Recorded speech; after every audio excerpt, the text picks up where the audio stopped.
صلی علی رسولہ الکریم اما بعد فاعوذ باللہ من الشیطان الرجیم بسم اللہ الرحمن الرحیم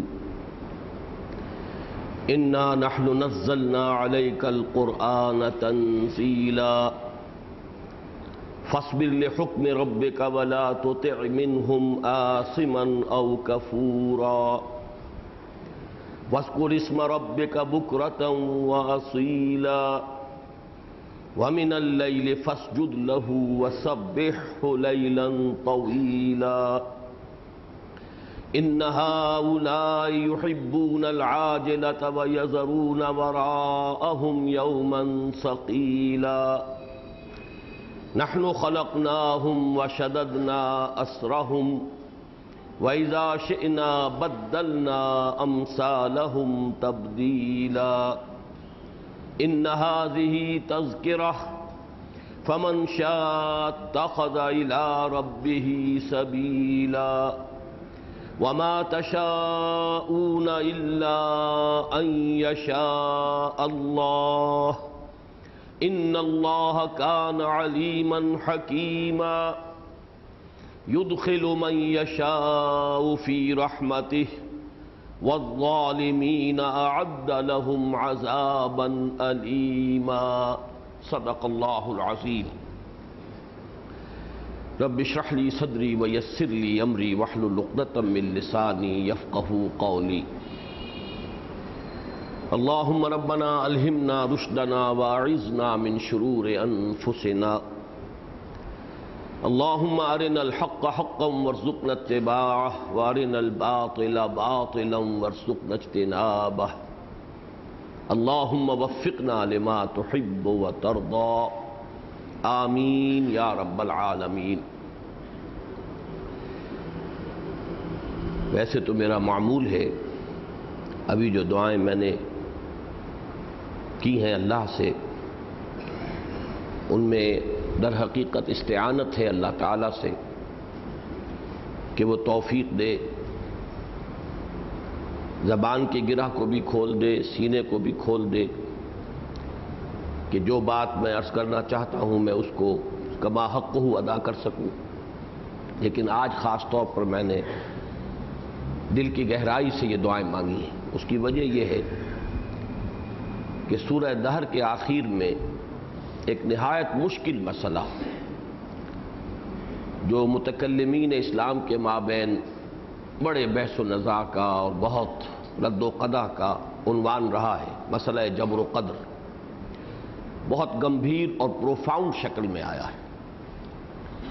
یہ مسئلہ ایسا ہے کہ جس پر گفتگو کرتے ہوئے ایک طبعی ہچکچاہٹ بھی ہوتی ہے، خوف بھی طاری ہوتا ہے، اس لیے کہ اس میں انسان کا جو اعتدال کا راستہ ہے اس سے ادھر ادھر ہو جانا بہت ہی اس کا اندیشہ ہوتا ہے۔ دعا کیجئے کہ اللہ تعالیٰ اس مشکل مضمون کو اس طریقے سے بیان کرنے کی توفیق عطا فرمائے کہ اس میں کوئی گمراہی کا شائبہ شامل نہ ہو۔ سورہ دہر کے بارے میں یہ عرض کر چکا ہوں کہ اس کی ابتدائی آیات اور یہ پورا دوسرا رکوع جو 9 آیات پر مشتمل ہے یہ نہایت اہم اور قرآن مجید کے فلسفہ و حکمت کے بڑے دقیق اور گہرے مسائل پر مشتمل ہے۔ ویسے تو پہلے رکوع کی 10 آیات جو ہیں ابتدائی ان میں دین کی بڑی بنیادی تعلیمات ہیں، لیکن پہلی 3 آیات بڑی اہمیت کی حامل ہیں فلسفہ اور حکمت قرآن کے اعتبار سے۔ اور یہ دوسرا رکوع جو ہے جو 9 آیات پر مشتمل ہے یہ کل کا کل ایسے ہی دقیق مضامین پر مشتمل ہے، اور اس میں آپ دیکھیں گے کہ بڑی مشابہتیں قائم ہوتی ہیں۔ سورہ نون یا جس کا دوسرا نام سورہ قلم ہے، نون والقلم وما یسطرون، پھر سورہ معارج، پھر سورہ مزمل، پھر سورہ مدثر کے مضامین سے، اور ان 4 صورتوں کے علاوہ کہ جو مصحف میں بہت قریبی واقع ہوئی ہیں، زیادہ دور نہیں ہے، مدثر اور مزمل تو صرف ایک صورت پہلے ہے، سورہ قیامہ درمیان میں ہے، اس سے پہلے مدثر پھر مزمل، اس کے علاوہ 2 صورتیں پھر درمیان میں ہیں تو پھر سورہ معارج آ جائے گی۔ ان کے علاوہ سورہ واقعہ کا ایک بڑا اہم مضمون ہے کہ جو متعلق ہے اس سورہ مبارکہ سے، اور اسی طرح آگے چل کر ذرا سورہ تکویر، اس میں ایک اہم مضمون آیا ہے جو مشابہ ہے اس رکوع کے مضامین سے۔ تو ان 6 سورتوں کے مضامین کو سامنے رکھ کر ہم ان آیات کے مفہوم کو سمجھنے کی کوشش کریں گے۔ انا نحن نزلنا علیک القرآن تنزیلا، یقیناً ہم ہی نے نازل کیا ہے اے محمد آپ پر صلی اللہ علیہ وسلم اس قرآن کو بصورت تنزیل۔ میں نے جو ترجمے میں یقیناً ہم ہی نے نازل کیا ہے، یہ جو زور دیا ہے، در حقیقت یہ زور اس اصل متن میں ہے انا نحن نزلنا۔ انا میں بھی تاکید ہے، پھر یہ کہ ضمیر موجود ہے انا ہم نے، یقیناً ہم نے، پھر نحن پھر ضمیر ہم ہی نے، اس لیے میں نے اس کو اس طرح ادا کیا۔ نزلنا اس میں پھر وہ ضمیر متکلم جمع متکلم موجود ہے۔ انا نحن نزلنا علیک القرآن تنزیلا۔ اس آیہ مبارکہ کے 2 حصے کیجئے۔ پہلے حصے میں سارا زور اس پر ہے کہ اس قرآن کے نازل کرنے والے ہم ہیں، اور اس میں در حقیقت نفی ہو رہی ہے ان لوگوں کے خیالات کی کہ جو اسے یا حضور صلی اللہ علیہ وسلم کا اپنا کلام قرار دیتے تھے، یا یہ کہیں شیاطین کی وسوسہ اندازی پر اسے محمول کرتے تھے، وما ہوا بقول شیطان الرجیم، یا یہ کہ اسے شاعری قرار دیتے تھے یا کہانت قرار دیتے تھے۔ در حقیقت ان کی نفی جو ہے انا نحن نزلنا، ہم نے نازل کیا ہے۔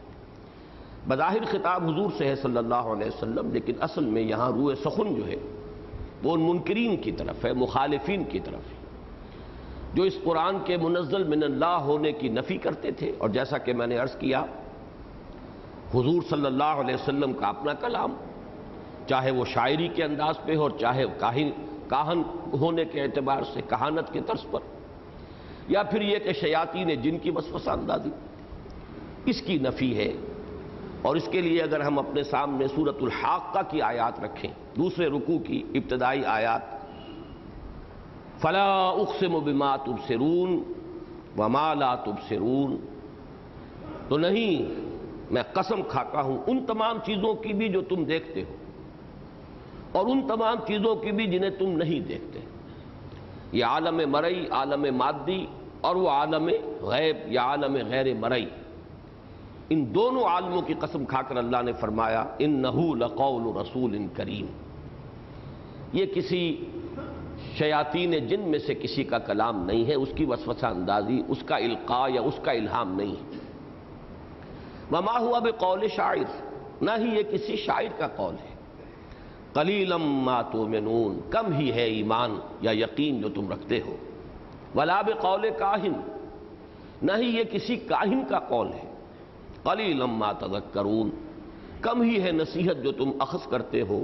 تنزیل من رب العالمین، یہ تو تنزیل ہے تمام جہانوں کے پروردگار کی طرف سے، جیسا کہ میں نے سورہ تکویر کی آیت بھی ابھی کوٹ کی تھی، وما ہوا بقول شیطان الرجیم فأین تذہبون، یہ کسی شیطان مردود کی وسوسہ اندازی نہیں ہے، یہ اس کا الہام نہیں ہے، کدھر جا رہے ہو؟ تو یہ پہلی جو آیت ہے اس دوسرے رکوع کی، اس کے پہلے حصے کا مضمون تو ان آیات کے حوالے سے منقع ہو کر اور اجاگر ہو کر سامنے آتا ہے۔ اب دوسرے حصے پر غور کیجئے، تنزیلا، انا نحن نزلنا علیک القرآن تنزیلا، یہاں پر جو مصدر کو لایا گیا ہے دہرا کر، یہ بھی ایک بہت اہم مضمون ہے قرآن مجید کا، کہ قرآن مجید کا نزول جو حضور پر ہوا ہے صلی اللہ علیہ وسلم، وہ بصورت تنزیل ہوا ہے۔ یہ مضمون بارہا اس سے پہلے بھی بیان ہو چکا ہے کہ 2 مصدر ہیں کہ جو قرآن مجید کے نزول کے سلسلے میں بار بار استعمال ہوئے ہیں۔ ایک باب افعال سے ہے انزل ینزل انزالا، ایک باب تفعیل سے ہے نزل ینزل تنزیلا۔ ان دونوں میں فرق کیا ہے؟ باب افعال کے اندر کسی فعل کا دفعتاً وجود میں آ جانا، یہ سامنے آتا ہے۔ باب تفعیل میں تدریجاً، رفتہ رفتہ، پھر اس میں اہتمام، اس کے لیے خصوصی بندوبست، اس کے تمام تقاضوں کو پورا کرتے ہوئے، تو یہ آئے گا تو باب تفعیل میں۔ اس کی ایک بہت ہی نمایاں مثال ہے اعلام اور تعلیم۔ علم سے باب افعال اعلام ہے، باب تفعیل تعلیم ہے۔ اعلام کے معنی کسی کو کچھ بتا دینا، آگاہ کر دینا۔ اب اس کے سمجھ میں آیا ہے نہیں آیا ہے وہ جانے، وہ بات اس کے ذہن میں اتر گئی ہے نہیں اتر گئی ہے یہ اس سے متعلق ہے، آپ کا کام تھا بتا دینا۔ اعلام یہ ہے۔ تعلیم یہ ہے اس کو کوئی بات ذہن نشین کرانا، سمجھانا، اس کو درجہ بندی کر کے، اگر کوئی بہت ہی الجھا ہوا مسئلہ ہے تو اسے سلجھا کر، اس کا صغرا کبرا علیحدہ کر کے، اس کے علیحدہ علیحدہ حصوں کو اس کے ذہن میں اتارنا، یہ تعلیم ہوگا۔ تو اسی طرح انزال اور تنزیل۔ عام طور پر لفظ انزال جب آتا ہے قرآن مجید میں تو قرآن مجید کے دفعتاً نازل ہونے کا اطلاق ہوتا ہے، یا تو لوح محفوظ سے اس کا بتمام و کمال سمائے دنیا تک نازل ہو جانا، جو لیلۃ القدر میں ہوا، جو رمضان مبارک کی ایک شب تھی۔ یہی وجہ ہے کہ ان دونوں مقامات پر یہ لفظ انزلہ یا انزلنا، انا انزلناہ فی لیلۃ القدر۔ اسی طرح شہر رمضان الذی انزل فیہ القرآن، اسی کا فعل مجہول ہے۔ تو دفعتاً اتر آنا یا یہ کہ اس کا آغاز ہو جانا، وہ بھی ظاہر بات ہے کہ آغاز جو ہوا وہ بھی تو ایک ہی مرتبہ ہوا ہے۔ یہ دونوں اس کی تعویلیں کی گئی ہیں کہ لیلۃ القدر میں یا تو ہم یوں کہیں گے کہ پورا قرآن دفعتاً جملتاً واحدہ اتار دیا گیا لوح سمائے دنیا تک، پھر وہاں سے وہ بصورت تنزیل محمد الرسول اللہ صلی اللہ علیہ وسلم پر نازل ہوا، نجمن نجمن، تھوڑا تھوڑا، اور یہ 23 برس کی مدت میں اس کی یہ تنزیل جو ہے مکمل ہوئی۔ یا یہ ہے کہ اس کا آغاز جو ہوا وہ لیلۃ القدر میں ہوا۔ ان دونوں کے اعتبار سے انزال کا مصدر صحیح ہے اور بالکل مطابق ہے اور منطبق ہوتا ہے۔ لیکن حضور صلی اللہ علیہ وسلم پر قرآن مجید میں اگرچہ کہیں کہیں لفظ انزال کا بھی استعمال ہوا ہے، جیسے کہ سورہ کہف کے شروع میں الحمدللہ الذی انزل علی عبدہ الکتاب ولم یجعل لہ عوجا، لیکن یہ کہ یہ شاذ ہے۔ اکثر و بیشتر جب آپ مطالعہ کریں گے تو قرآن مجید میں حضور پر قرآن کے نزول کے لیے باب تفعیل ہی کا فعل آئے گا، چنانچہ یہاں اس پر خاص طور پر زور دیا گیا ہے۔ انا نحن نزلنا علیک القرآن تنزیلا، اے نبی ہم نے آپ پر اتارا ہے یہ قرآن بشکل تنزیل، تھوڑا تھوڑا، رفتہ رفتہ، اہتمام کے ساتھ، نہایت حکیمانہ تدریج کے ساتھ۔ اس کی تدریج میں بڑی حکمت مضمر ہے۔ اب وہ حکمتیں کیا ہیں؟ قرآن مجید کے 2 مقامات جو ہیں ان کی طرف ہمیں رجوع کرنا ہوگا کہ یہ حکمت تنزیل کیا ہے۔ سورہ بنی اسرائیل کی آیت نمبر 106 ہے، اس کے آخری رکوع کی، وَقُرْآنًا فَرَقْنَاهُ لِتَقْرَأَهُ عَلَى النَّاسِ عَلَى مُكْثٍ وَنَزَّلْنَاهُ تَنزِيلًا۔ وہی الفاظ یہاں آ گئے، نَزَّلْنَاهُ تَنزِيلًا، ہم نے اس کو اتارا ہے بصورت تنزیل۔ کس لیے؟ وَقُرْآنًا فَرَقْنَاهُ لِتَقْرَأَهُ عَلَى النَّاسِ عَلَى مُكْثٍ، ہم نے اس قرآن کو ٹکڑے ٹکڑے کیا ہے، تھوڑا تھوڑا اتارا ہے۔ فرق کے معنی ہے علیحدہ علیحدہ کرنا، توڑ دینا، ٹکڑے کر دینا۔ وَقُرْآنًا فَرَقْنَاهُ، یہ قرآن ہمارے پاس تو پورا کا پورا موجود ہے، ام الکتاب میں یا لوح محفوظ میں۔ یہ تو قرآن مجید یا کتاب مکنون جسے کہا گیا، فی کتاب مکنون، اس میں تو یہ پورا قرآن اسی ترتیب کے ساتھ موجود ہے، لیکن ہم نے اسے اتارتے ہوئے ٹکڑے ٹکڑے کر کے، تھوڑا تھوڑا کر کے، نجمن نجمن، تدریجاً اتارا ہے۔ کس لیے اتارا ہے؟ لِتَقْرَأَهُ عَلَى النَّاسِ عَلَى مُكْثٍ، کہ آپ اسے پڑھ کر سنائیں لوگوں کو وقفے وقفے سے۔ یہاں گویا کہ اشارہ ہو رہا ہے کہ نوع انسانی کے لیے اس پورے کلام کا یکدم تحمل ممکن نہیں۔ انسان کا فہم، انسان کا شعور، انسان کے اندر جو قوت ادراک ہے، قوت فہم و شعور ہے، اس کی جو لمیٹیشن ہے وہ اس پورے قرآن کے لیے دفعتاً اس کا اتارا جانا اس کے لیے ناقابل تحمل ہوتا. لِتَقْرَأَهُ عَلَى النَّاسِ عَلَى مُكْثٍ. یہاں گویا کہ یوں سمجھیے کہ حکمت نوع انسانی پیش نظر ہے. یہ ایک حکمت ہوئی. لیکن سورہ فرقان میں ایک دوسرا اسلوب آیا ہے، بلکہ وہاں پر تو اعتراض ایک نقل کیا گیا ہے کہ مخالفین کی طرف سے یہ چیز ایک اعتراض کی شکل میں پیش کی گئی. وَقَالَ الَّذِينَ كَفَرُوا لَوْلَا نُزِّلَ عَلَيْهِ الْقُرْآنُ جُمْلَةً وَاحِدَةً. اور یہ کافر جو ہے یہ کہتے ہیں کیوں نہیں اتار دیا گیا ان پر قرآن کل کا کل ایک ہی مرتبہ پورا کا پورا.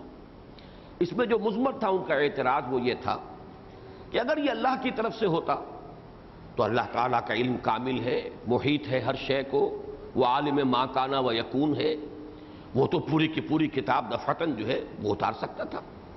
اس کو تصنیف کرنے کے لیے وقت کی ضرورت نہیں. لیکن جب انسان کوئی شے تصنیف کرتا ہے تو اس میں وقت لگتا ہے.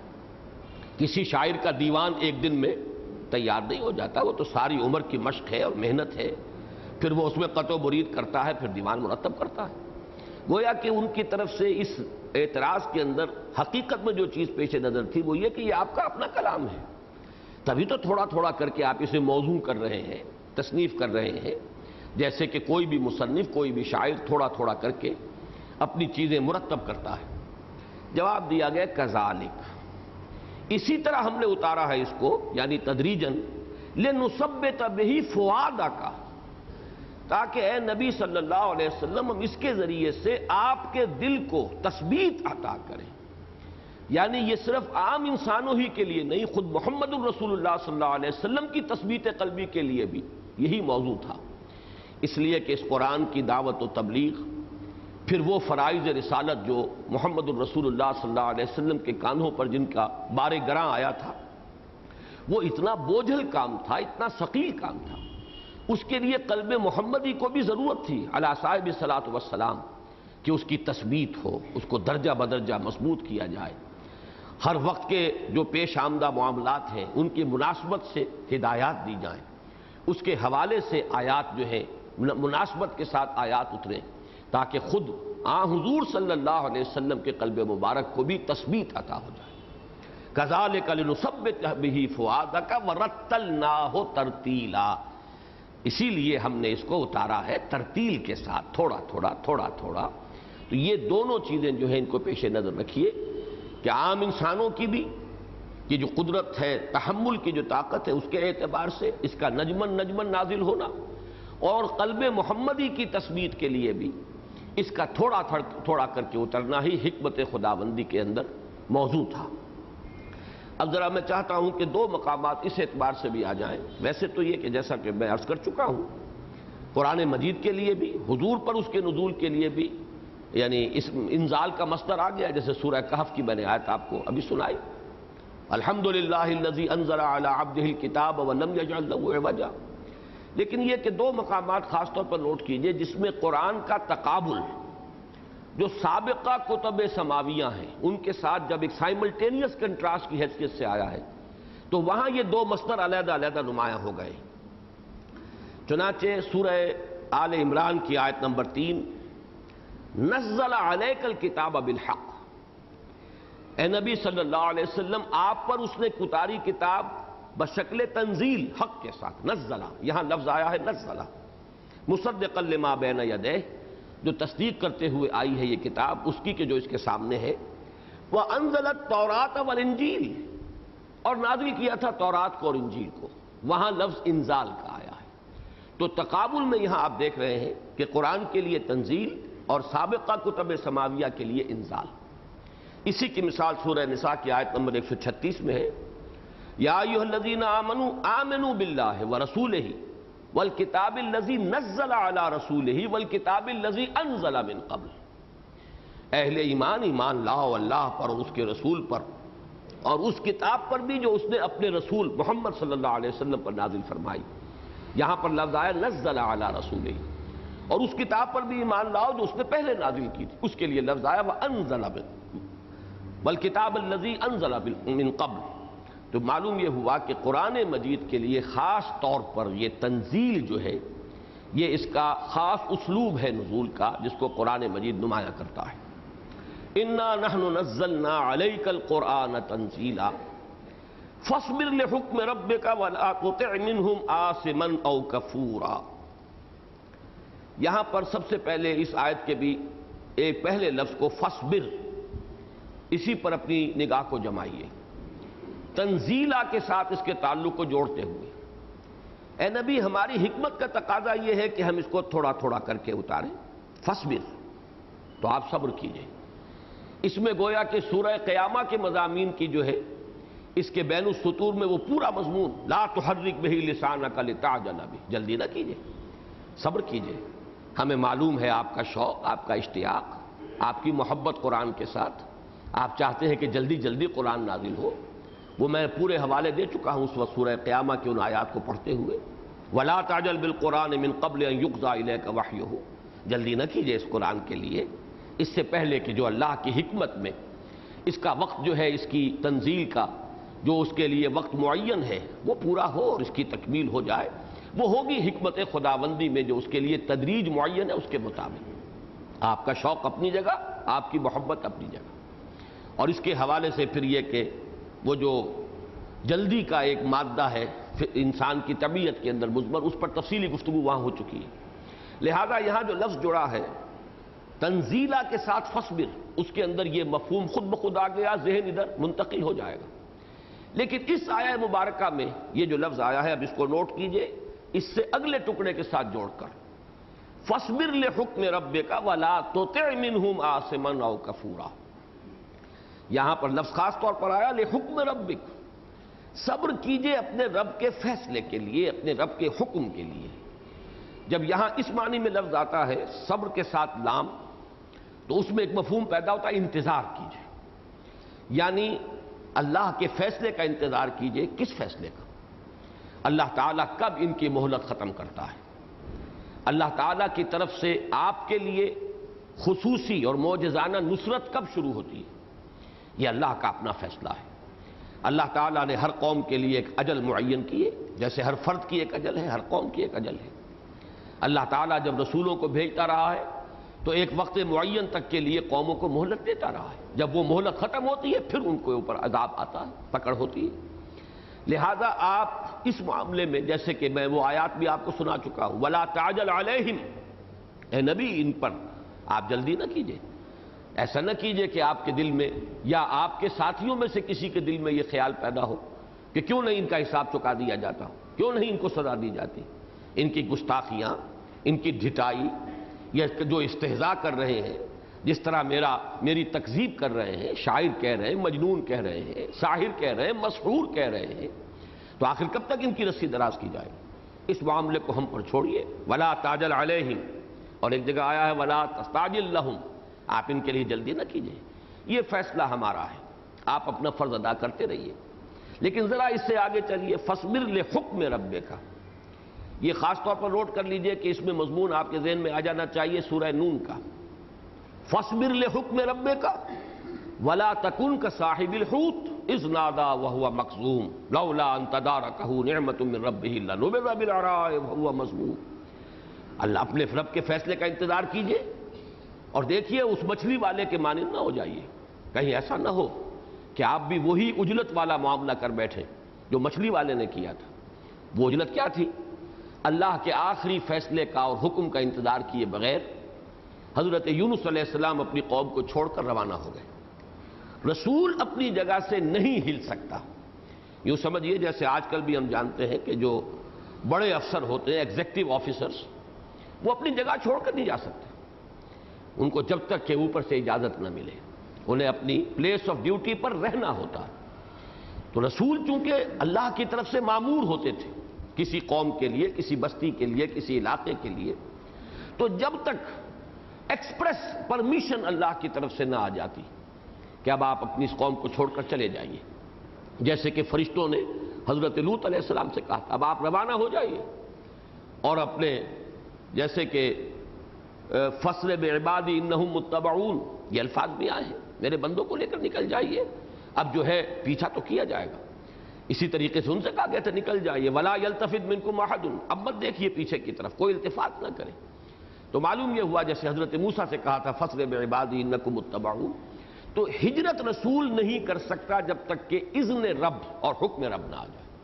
اس وقت تک وہ اس کی پلیس آف ڈیوٹی ہے، اسے وہاں رہنا ہوتا تھا۔ میں یہ رہنا ہوتا ہے نہیں کہتا اس لیے کہ کیونکہ نبوت اور رسالت کا سلسلہ جو ہے وہ اختتام پذیر ہو چکا ہے، اس کے لیے کوشش ہونی چاہیے کہ ماضی ہی کا صیغہ استعمال ہو، کہیں کوئی مغالطہ کسی درجے میں، کوئی شائبہ بھی اس کا پیدا نہ ہونے پائے۔ لہذا اس میں جو جلدی کی حضرت یونس علیہ السلام نے، اس کی طرف اشارہ کیا جا رہا ہے۔ فاصبر لحکم ربک ولا تکن کصاحب الحوت۔ لیکن اس آیہ مبارکہ میں آپ دیکھیے کہ 3 مضامین جو ہے وہ متضمن ہو گئے ہیں، اس لیے کہ اگلا ٹکڑا ہے ولا تطع منہم آثما او کفورا۔ یہ ولا تطع کا لفظ بھی سورہ نون میں آیا ہے، فلا تطع المکذبین ودوا لو تدہن فیدہنون۔ ایک تو شکل یہ ہے کہ رسول لوگوں کی مخالفت سے طیش میں آ کر، حمیت حق کے جوش میں آ کر قوم کو چھوڑ کر چل دے۔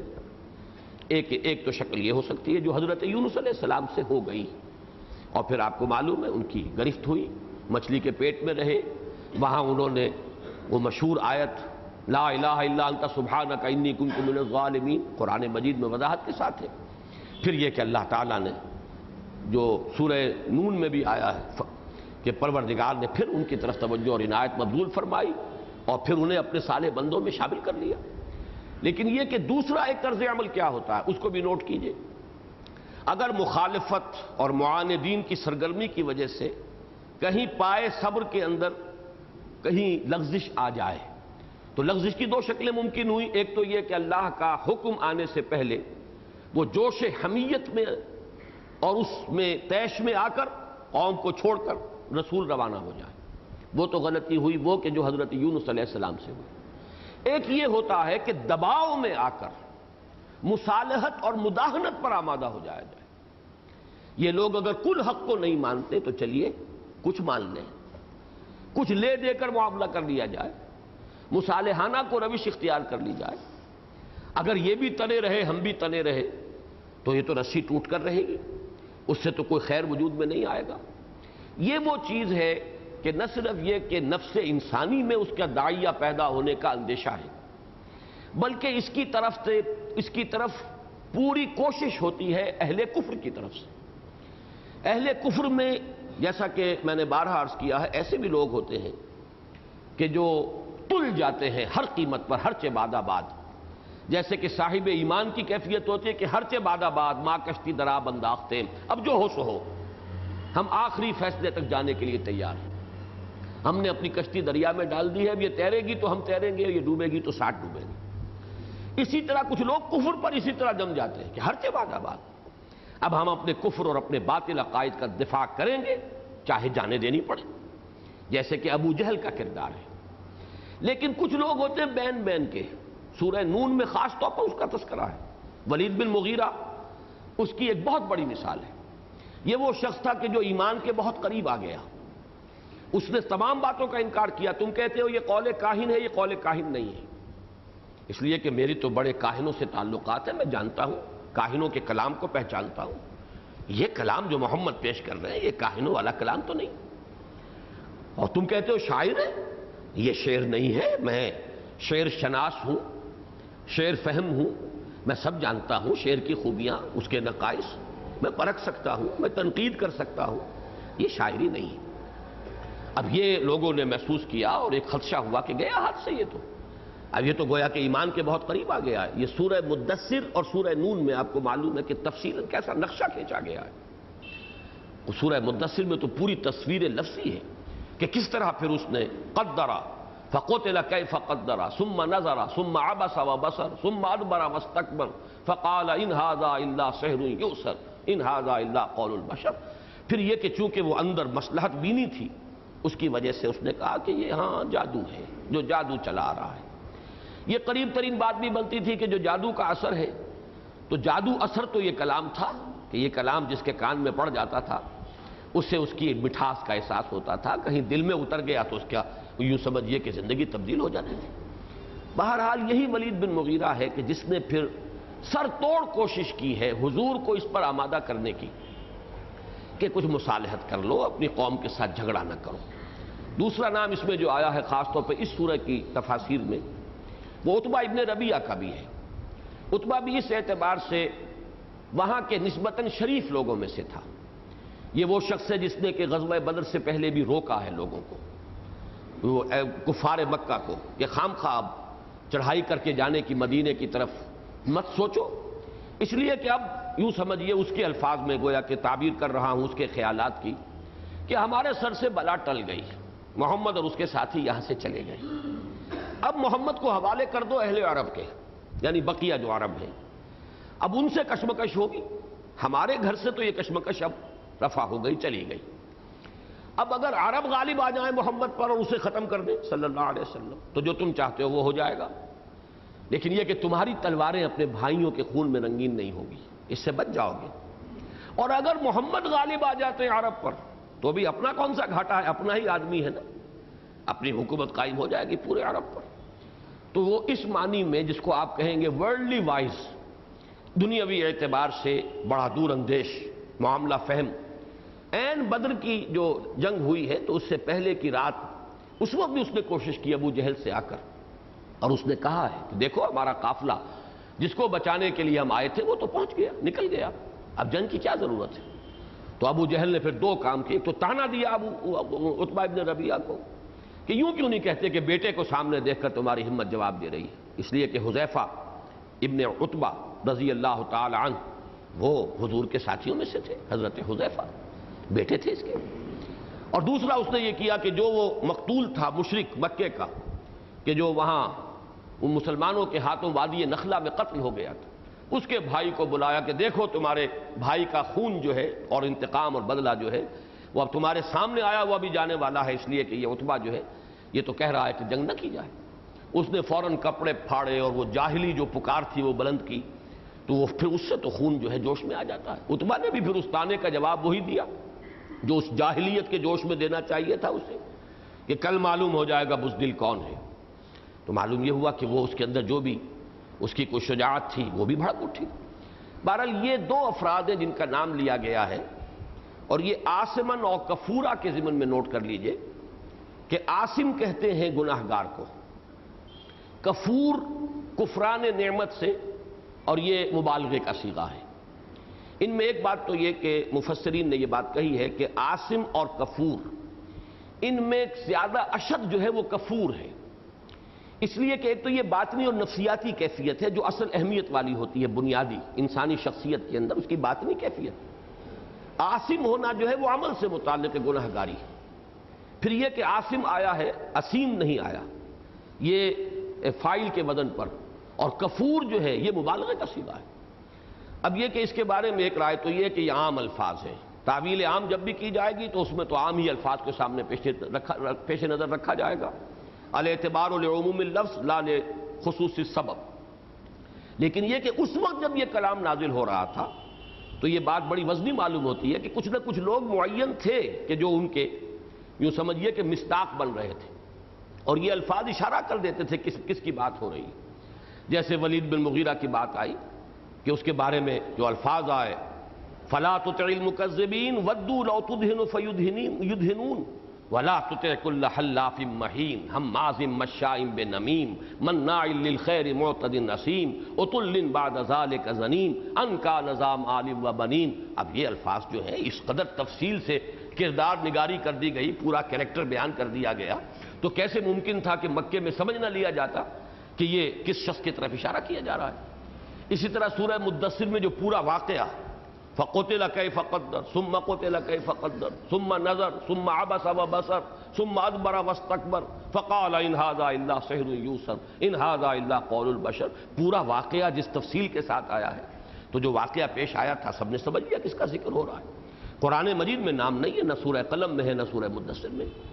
تو ایک تو یہ جان لیجئے کہ اعتبار جو ہے جب ہم تعویل عام کریں گے تو اعتبار عموم لفظ ہی کا ہوگا، لیکن جب اس کی تنزیل ہو رہی تھی تو یقیناً کوئی نہ کوئی مخصوص لوگ، معین افراد جو ہیں وہ اس کے پس منظر میں تھے۔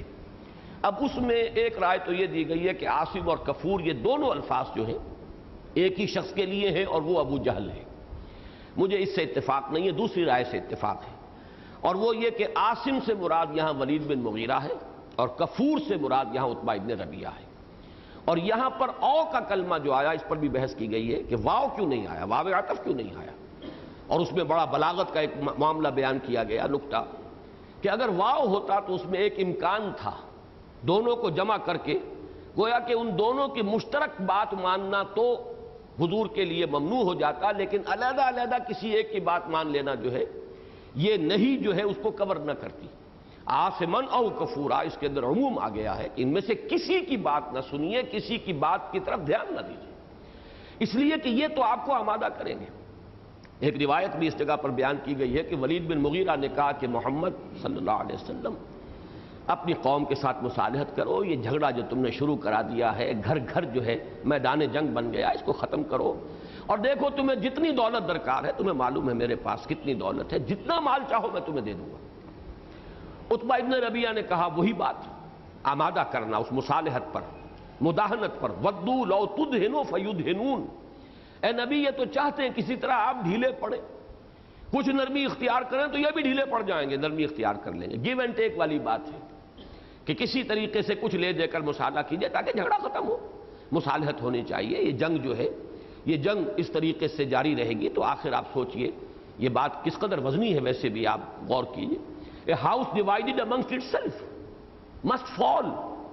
یہ قریش ہماری جو بھی عزت ہے اس وقت جزیرہ نما کے اندر، ہمیں جو یہاں پر مراعات حاصل ہے، جو مقام و مرتبہ حاصل ہے، یہ مٹھی بند ہے تو یہ سب کچھ ہے، اور یہ اگر کھل گئی مٹھی اور بکھر گئے ہم، اور یہ اختلاف اور نزاع جو ہے ہمارے گھر کے اندر جو تم نے شروع کر دیا ہے یہ بڑھ گیا، تو وہ تذہب ریحکم والی بات جو آئی ہے مسلمانوں سے، جہاں کہا گیا ہے کہ اگر تم جھگڑو گے تو تمہاری ہوا اکھڑ جائے گی، اختلاف کرو گے، وہی بات ظاہر بات ہے کہ ان کے لیے بھی صحیح تھی کہ یہ اختلاف جو ہے یہ ہماری اس جمعیت کو جو ہے منتشر کر دے گا، اور پھر ہماری جو حیثیت ہے جزیرہ نما عرب میں ختم ہو جائے گی۔ اس نے یہ کہا تھا کہ تمہیں معلوم ہے کہ میری ساری اولاد جو ہے بڑی حسین و جمیل ہے، میں اپنی بیٹی تمہارے نکاح میں دے دوں گا۔ آپ کے علم میں ہوگا کہ ہند، اب چونکہ وہ بھی بعد میں ایمان لے آئی ہیں، ویسے تو وہ کلیجہ چبانے والی حضرت حمزہ کا اس لیے مشکل ہوتا ہے کسی مسلمان کے لیے، ان کے لیے کلمہ خیر جو ہے زبان پر لانا، لیکن لانا پڑتا ہے اس لیے کہ ایمان لائی ہے،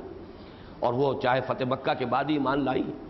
بہرحال ہند جو ہے وہ بھی عتبہ ہی کی بیٹی تھی، ابو سفیان کی زوجہ، تو اس نے یہ لالچ دیا کہ میں اپنی بیٹی تمہارے حق میں دے دوں گا۔ یہ ہے در حقیقت وَلَا تُطِعْ مِنْهُمْ آثِمًا أَوْ كَفُورًا۔ اے نبی جمے رہیے، فَاصْبِرْ لِحُکْمِ رَبِّكَ، اپنے رب کے فیصلے کا انتظار کیجئے۔ ہجرت کا بھی وقت اگر آئے گا تو اللہ تعالیٰ ہی بتائے گا کہ کب وقت آ گیا، تبھی آپ قوم کو چھوڑ کر جا سکیں گے۔ اللہ کی طرف سے نصرت خصوصی یہ بھی اس کی حکمت کے تحت ہی آئے گی۔ اللہ تعالیٰ کب تک ان کی رسی دراز کرتا ہے یہ بھی اسی کا فیصلہ ہوگا۔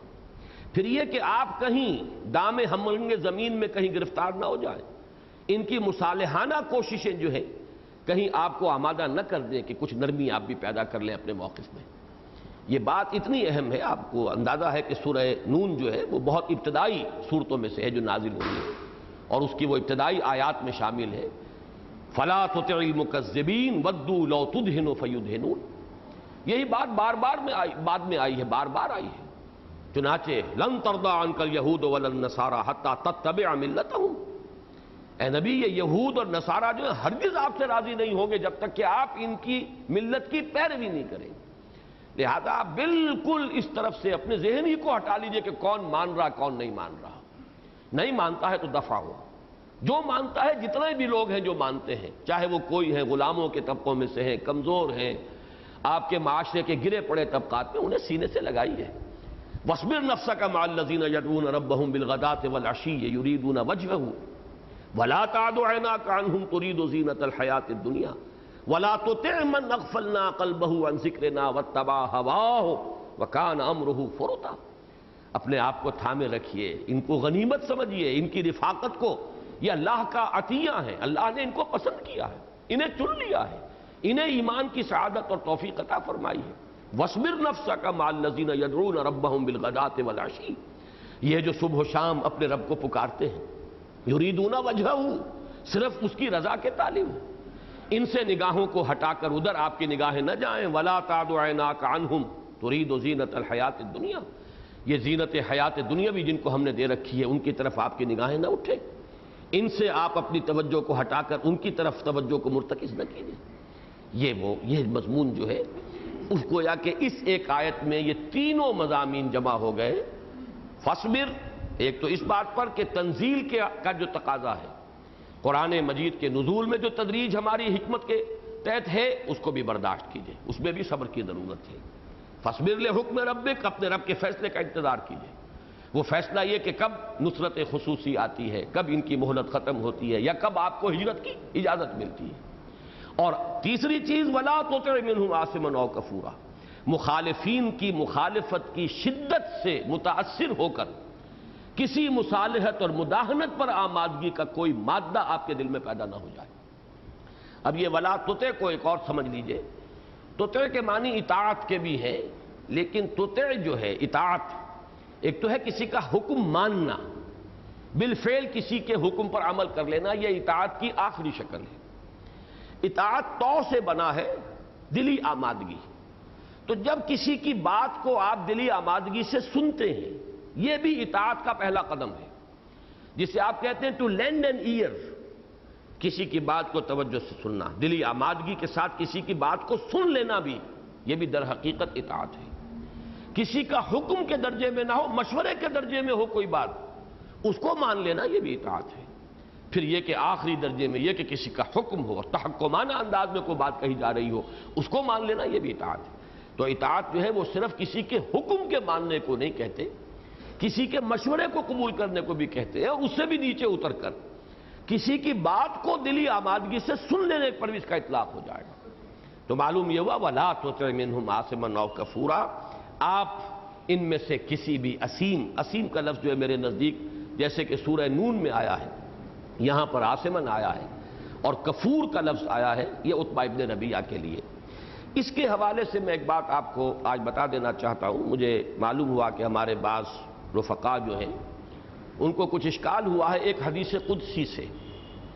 حدیث قدسی کے وہ سارا متن تو میرے سامنے نہیں ہے، لیکن اس کا مفہوم یہ ہے کہ ایسا بھی ہوتا ہے کہ ایک شخص جنتیوں کے سے کام کرتا رہتا ہے یہاں تک کہ اس کے اور جنت کے مابین ایک بالشت کا فاصلہ رہ جاتا ہے، لیکن پھر اللہ کی جو تقدیر ہے وہ غالب آتی ہے، اور اپنی زندگی کے آخری وقت میں آ کر وہ کوئی ایسے کام کرتا ہے جو اسے جہنمی بنا دیتے ہیں، اور وہ جہنم میں جھونک دیا جاتا ہے. اور ایسا بھی ہو سکتا ہے کہ ایک بندہ جو ہے ساری عمر جہنمیوں کے سے کام کرتا چلا جائے، لیکن آخری وقت میں آ کے انقلاب آتا ہے اور اس کے اندر خیر کی طرف میلان پیدا ہوتا ہے، اور پھر یہ کہ وہ جنتیوں والا راستہ اختیار کرتا ہے، جنت میں پہنچ جاتا ہے. اب اس پر اشکال ہوتا ہے ظاہری الفاظ کے حوالے سے کہ یہ تو کچھ ناانصافی کی بات ہو رہی ہے. اصل میں مسئلہ یہ بھی چونکہ جبر و قدر سے متعلق ہے، تو میں نے مناسب سمجھا کہ اس حوالے سے کفور اور آثم کے الفاظ کے حوالے سے اس بات کو سمجھ لیجیے. ایک ہوتی ہے انسان کی باطنی کیفیت، ایک ہے اس کا ظاہری طرز عمل. ایک شخص اندر کے اعتبار سے، باطنی اعتبار سے دنیا کا طالب ہے، یہ آپ کو نظر نہیں آئے گا، آپ کو اس کا کوئی خیر کا کام نظر آ رہا ہے، کوئی وہ سبیل لگا رہا ہے، کوئی وہ اس نے ایک فاؤنڈیشن بنا دی ہے، کوئی اور یہ کام تو سارے جنتیوں والے ہیں، نیکی کے کام کر رہا ہے، بڑھتا چلا جا رہا ہے، لیکن اس کا سارا آپ کا جو مشاہدہ ہے وہ تو ہے اس کے ظاہر کے اعتبار سے. آپ کو کیا پتا کہ اندر سے وہ کیا ہے؟ اندر سے اس کے بدنیتی ہے، اندر سے اس کے اندر حب جاہ ہے، حب مال ہے، شہرت چاہتا ہے، وہ ریاکارانہ یہ نیکیاں کر رہا ہے. تو بہرحال بالآخر اس کا اندر غالب آتا ہے اس پر، اور اس کا اندر ظاہر ہو جاتا ہے، تو وہ جہنم کا مستحق بنتا ہے. یہ یوں نہیں ہے کہ اللہ تعالیٰ یعنی ظلماً اور ظلم کرتے ہوئے کسی بندے کے اندر یہ جبراً کوئی انقلاب لے آتا ہے، اور وہ تقدیر کا شکار ہو کر وہ حالانکہ جنت کا مستحق بن چکا تھا، لیکن یہ کہ وہ دوزخ میں ڈال دیا. یہ بات نہیں ہے. اس لیے کہ یہ حقیقت بر جو ہے، اور ہمارا آیا بر پر جو درس ہے ہمارے منتخب نصاب کا درس نمبر 2، اس میں یہ بات بڑی نکھر کر سامنے لائی گئی کہ ہر عمل کا ایک ظاہر ہے. ہم جو ہے اس دنیا میں کسی عمل کے خیر یا شر ہونے کا اطلاق کرتے ہیں، فیصلہ کرتے ہیں اس کے ظاہر کے اعتبار سے. ہمیں کیا پتا اس کے پیچھے کیا ہے، وہ کس نیت سے کر رہا ہے. حالانکہ پہلی حدیث جو ہے اکثر و بیشتر جتنے بھی مجموعے ہیں احادیث کے، ان میں وہ حدیث لائی جاتی ہے ابتدا میں، انما الاعمال بالنیات وانما لکل امرئ ما نوى فمن كانت هجرته الى الله ورسوله فهجرته الى الله ورسوله ومن كانت هجرته للدنيا يصيبها اب امرأة يتزوجها او ينكحها فهجرته الى ما هاجر اليه، کہ اعمال کا دار و مدار نیت پر، نیت تو اللہ کے علم میں ہے، ہمارے علم میں نہیں ہے، ہم ظاہر پر فیصلہ کر رہے ہوتے۔ اسی طرح کسی شخص کے اندر خیر کا جذبہ ہے، خیر کا مادہ ہے، لیکن یہ کہ اس کے اوپر کوئی جبر کے خول اتنے ہیں، یہ میں بعد میں آج اگر ہم پہنچ گئے وہاں تک، ہو سکتا ہے کہ یہ آخری حصہ جو ہے آج ہم نہ پہنچ پائیں، جو جبر و قدر کی جو بحث ہے، کسی کے اوپر ماحول کے اثرات کا اتنا غلبہ ہے، کسی کے اوپر اس کے جو وہ جینیٹک فیکٹرز ہیں وہ اتنے غالب ہیں کہ اس کے اندر کا خیر کا رجحان جو ہے اسے ظاہر ہونے میں اور اپنے اس جبری عوامل پر غالب آنے میں وقت لگتا ہے۔ وہ کام کرتا چلا جا رہا ہے، برے کام کر رہا ہے، اس میں در حقیقت ظہور ہو رہا ہے اس جبری عنصر کا، اس کا جو حصہ ہے وہ عوامل، لیکن چونکہ وہ خیر کا طالب تھا، اندر سے اس کا رجحان جو ہے وہ شاکرن کا تھا، کفورا کا نہیں تھا۔ جیسے اس سورہ مبارکہ کے شروع میں جو آیا ہے انا ہدیناہ السبیل اما شاکرا و اما کفورا، ہم نے اسے ہدایت دے دی ہے، اب اس کا اختیار اسے دیا ہے، وہ شاکر بنے یا کفور بنے۔ اس کے اندر شکر کا مادہ تھا، لیکن اس کے گرد غلاف اتنے دبیس تھے، اتنے موٹے تھے، اتنے قوی تھے کہ اس کو پھاڑنے کے اندر کا وہ نیکی کا جذبہ برآمد ہونے میں، ظاہر ہونے میں وقت لگا ہے۔ لیکن اللہ تعالیٰ تو ظاہر بات ہے کہ اس کے اس باطن کو دیکھ رہا ہے، اس کی اس جد و جہد کو دیکھ رہا ہے کہ جو اپنی اس خول سے نکلنے کے لیے اس نے کتنے جتن کیے ہیں، اور بالآخر وہ خول پھٹ جاتا ہے، اور اس دنیا میں آخری وقت میں یا آخری دنوں میں اللہ تعالیٰ اس کو خیر کا جو اندر کا مادہ ہے وہ برآمد کر کے اور اللہ تعالیٰ اس کو جنت کا مستحق بنا دیتا۔ تو یہ ہے اصل میں اس اشکال کا حل، کہ اس کو یہ نہ سمجھیے کہ وہ کوئی جبر ہے، اور اس جبر کے نتیجے میں ایک شخص جو ہے کوشش کرتا رہا جنت کی لیکن جہنم میں جھونک دیا گیا، اور ایک شخص کوشش کرتا رہا وہ دوزخ کی لیکن اسے جنت میں پہنچا دیا گیا، بلکہ یہ کہ در حقیقت یہ دو فیکٹرز اگر سامنے رکھیں گے تو وہ مسائل واضح ہو جائیں گے۔ تو آسمن جو ہے وہ ظاہری خول سے متعلق ہے، کفور ہے وہ اندر کا اصل جو جذبہ ہے۔ اسی لیے میں نے کہا، امام راضی نے بھی یہی بات کہی ہے کہ یہ زیادہ اشد ہے، ارتقاء ہو رہا ہے کمتر سے، یعنی زیادہ شدید کیفیت کی طرف۔ فاصبر لحکم ربک ولا تطع منہم آثما او کفورا، تو صبر کیجئے اور انتظار کیجئے اپنے رب کے فیصلے کا، اور مت کہنا مانیے، بات سنیے بھی نہیں، دھیان بھی نہ دیجئے ان کے مخلصانہ مشوروں پر۔ وہ جو کافر، جو کفور اور اسیم ہے، ان کی باتوں کی طرف توجہ نہ کیجئے۔ Don't even lend them an ear، اپنا جو ہے کان بھی ان کی طرف نہ لگائیے، ان کی باتیں جو ہے اس درجے میں بھی کوئی تاثر نہ ملے کہ ہاں ہماری بات کچھ محمد کے دل میں گھر کر رہی ہے۔ آپ کی بات جو ہے بالکل کھلا ہونی چاہیے، جیسے کہ سورہ کہف میں آیا ہے کہ حق جو ہے واضح ہو چکا ہے۔ فمن شاء فلیؤمن ومن شاء فلیکفر، اب جو چاہے وہ ایمان لائے اور جو چاہے کفر کی روش اختیار کرے۔ قل الحق من ربکم فمن شاء فلیؤمن ومن شاء فلیکفر، کہہ دیجئے کہ یہ حق ہے تمہارے رب کی طرف سے، اب جو چاہے وہ ایمان لائے، جو چاہے کفر کرے۔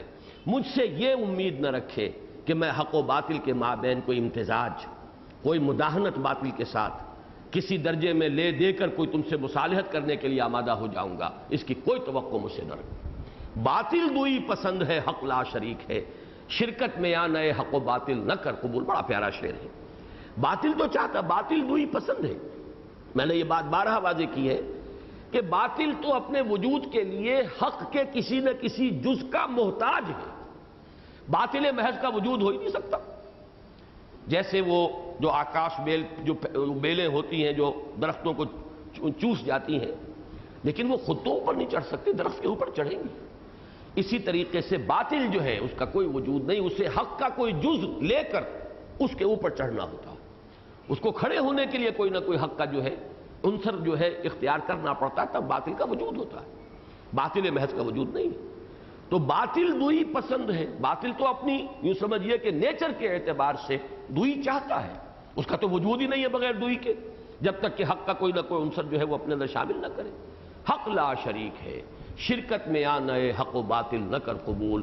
یہاں وہ مضمون سورہ نون کا فلا تطع المکذبین ودو لو تدہن فیدہنون، وہ ہے یہاں پر جو اس آیت میں آیا فاصبر لحکم ربک ولا تطع منہم آثما او کفورا واذکر اسم ربک بکرۃ واصیلا، اور اپنے رب کا نام یاد کرو، یاد کیا کرو، اپنے رب کے نام کی مالا جپا کرو۔ یہ الفاظ اب نوٹ کر لیجئے، بین ہی یہ لفظ اس انداز میں یہ ترکیب جو ہے سورہ مزمل میں آ چکی ہے۔ اگلا ٹکڑا مختلف ہے، وَاذْكُرِ اسْمَ رَبِّكَ وَتَبَتَّلْ إِلَيْهِ تَبْتِيلًا، مزمل میں یہ الفاظ ہیں۔ یہاں ہے وَاذْكُرِ اسْمَ رَبِّكَ بُكْرَةً وَأَصِيلًا، اپنے رب کا نام یاد کیا کرو، صبح بھی اور شام کے اوقات میں بھی، شام کو بھی۔ اس میں وضاحت کر دوں کہ اللہ کا نام لینے کا کیا حکمت ہے۔ ویسے آتا ہے اپنے رب کو وَاذْكُرْ رَبَّكَ، یہ بھی آتا ہے اپنے رب کو یاد کیا کرو، فی نفسک تضرعا وخیفا، اپنے رب کو اپنے جی میں اپنے دل میں یاد کیا کرو، گڑ گڑاتے ہوئے خوف کے ساتھ۔ لیکن یہ کہ زیادہ جو آیا ہے سبح اسم ربک الاعلی واذکر اسم ربک وتبتل الیہ تبتیلا واذکر اسم ربک بکرۃ واصیلا، یہ کیوں ہے؟ اس کے لیے نوٹ کر لیجئے کہ انسانی علم کا یہ خاصہ ہے کہ در حقیقت وہ علم الاسماء ہے۔ وہ جو سورہ بقرہ کے چوتھے رکوع کے شروع میں جو بات آئی ہے، آدم کو خلافت ارضی جو ملی ہے اس کی بنیاد وہ علم اسماء ہے۔ اس لیے کہ جب فرشتوں نے جب جو بھی استفہام کہیں، جو بھی انہوں نے چاہا، بات سمجھنی چاہی، تو اس کا جواب جو دیا گیا، جو ڈیمونسٹریشن اللہ کی طرف سے ہوئی ہے وہ یہی ہے کہ اسے ہم اختیار دے رہے ہیں، خلافت دے رہے ہیں، خلافت میں کچھ نہ کچھ اختیار امپلائڈ ہے، اس کے ساتھ ہی علم دے رہے ہیں۔ لیکن وہ علم کون سا ہے؟ علم آدم الاسماء کلھا، ہمارا سارا مادی علم جو ہے، سارا سائنٹیفک نالج، یہ در حقیقت علم اسماء ہے۔ اشیاء کو پہچاننا، ان کے نام رکھنا۔ ہر علم جو ہے ہمارا، ہر سائنس جو ہے اس کی بیسک ٹرمینالوجی ہوتی ہے، وہ سمجھ میں آئے گی تو آپ آگے چل سکیں گے۔ اگر وہ بیسک ٹرمینالوجی کسی گرفت میں نہیں آئی ہے تو آپ آگے بڑھ ہی نہیں سکتے، اس کتاب کو سمجھ ہی نہیں سکتے۔ اسی طریقے سے اللہ تعالیٰ کا علم بھی ہمارا، اللہ کا جو علم ہے وہ بھی صرف اس کے ناموں تک محدود ہے۔ ماہیت کا علم، ماہیت اشیاء کا علم ہمیں حاصل نہیں، اللہ کی ذات کی ماہیت کا علم کیسے حاصل ہو جائے گا؟ ماہیت اشیاء تو ہمیں معلوم نہیں۔ ہم جو کچھ بھی جانتے ہیں وہ بھی در حقیقت اشیاء کے خواص ہے، properties of the matter, properties کے حوالے سے پہچانتے ہیں کسی شے کو۔ ماہیت وجود، یہ تو یوں سمجھیے کہ فلسفے کی بہت اونچی سطح پر آ کر ماہیت کی بات آتی ہے، زمان و مکان کی ماہیت، ماہیت وجود۔ تو در حقیقت اس پورے مادی علم کا بھی تعلق جو ہے وہ اسماء و صفات کے حوالے سے، properties of the matter, elements کو آپ پہچانتے ہیں اس کے پراپرٹیز کے حوالے سے، پھر ان کا نام رکھتے ہیں۔ تو اللہ تعالیٰ کی معرفت بھی کل کی کل اسماء و صفات کے حوالے سے، اس کی ذات کو ہم نہیں جان سکتے۔ وراء الورا ثم وراء الورا ثم وراء الورا، حضرت مجدد الفسانی رحمۃ اللہ علیہ اپنے مکتوبات میں جس طرح اس لفظ کی تکرار کرتے ہیں، اس سے اندازہ ہوتا ہے کہ کس قدر گہرا ان کو اس کا احساس تھا کہ لوگوں پر یہ حقیقت پوری طرح واضح ہو جانی چاہیے کہ اللہ کی ذات کے بارے میں، اس کی کنہ کے بارے میں کوئی کھود کرید جو ہے وہ انسان کو شرک کے اندر مبتلا کر دیتی ہے۔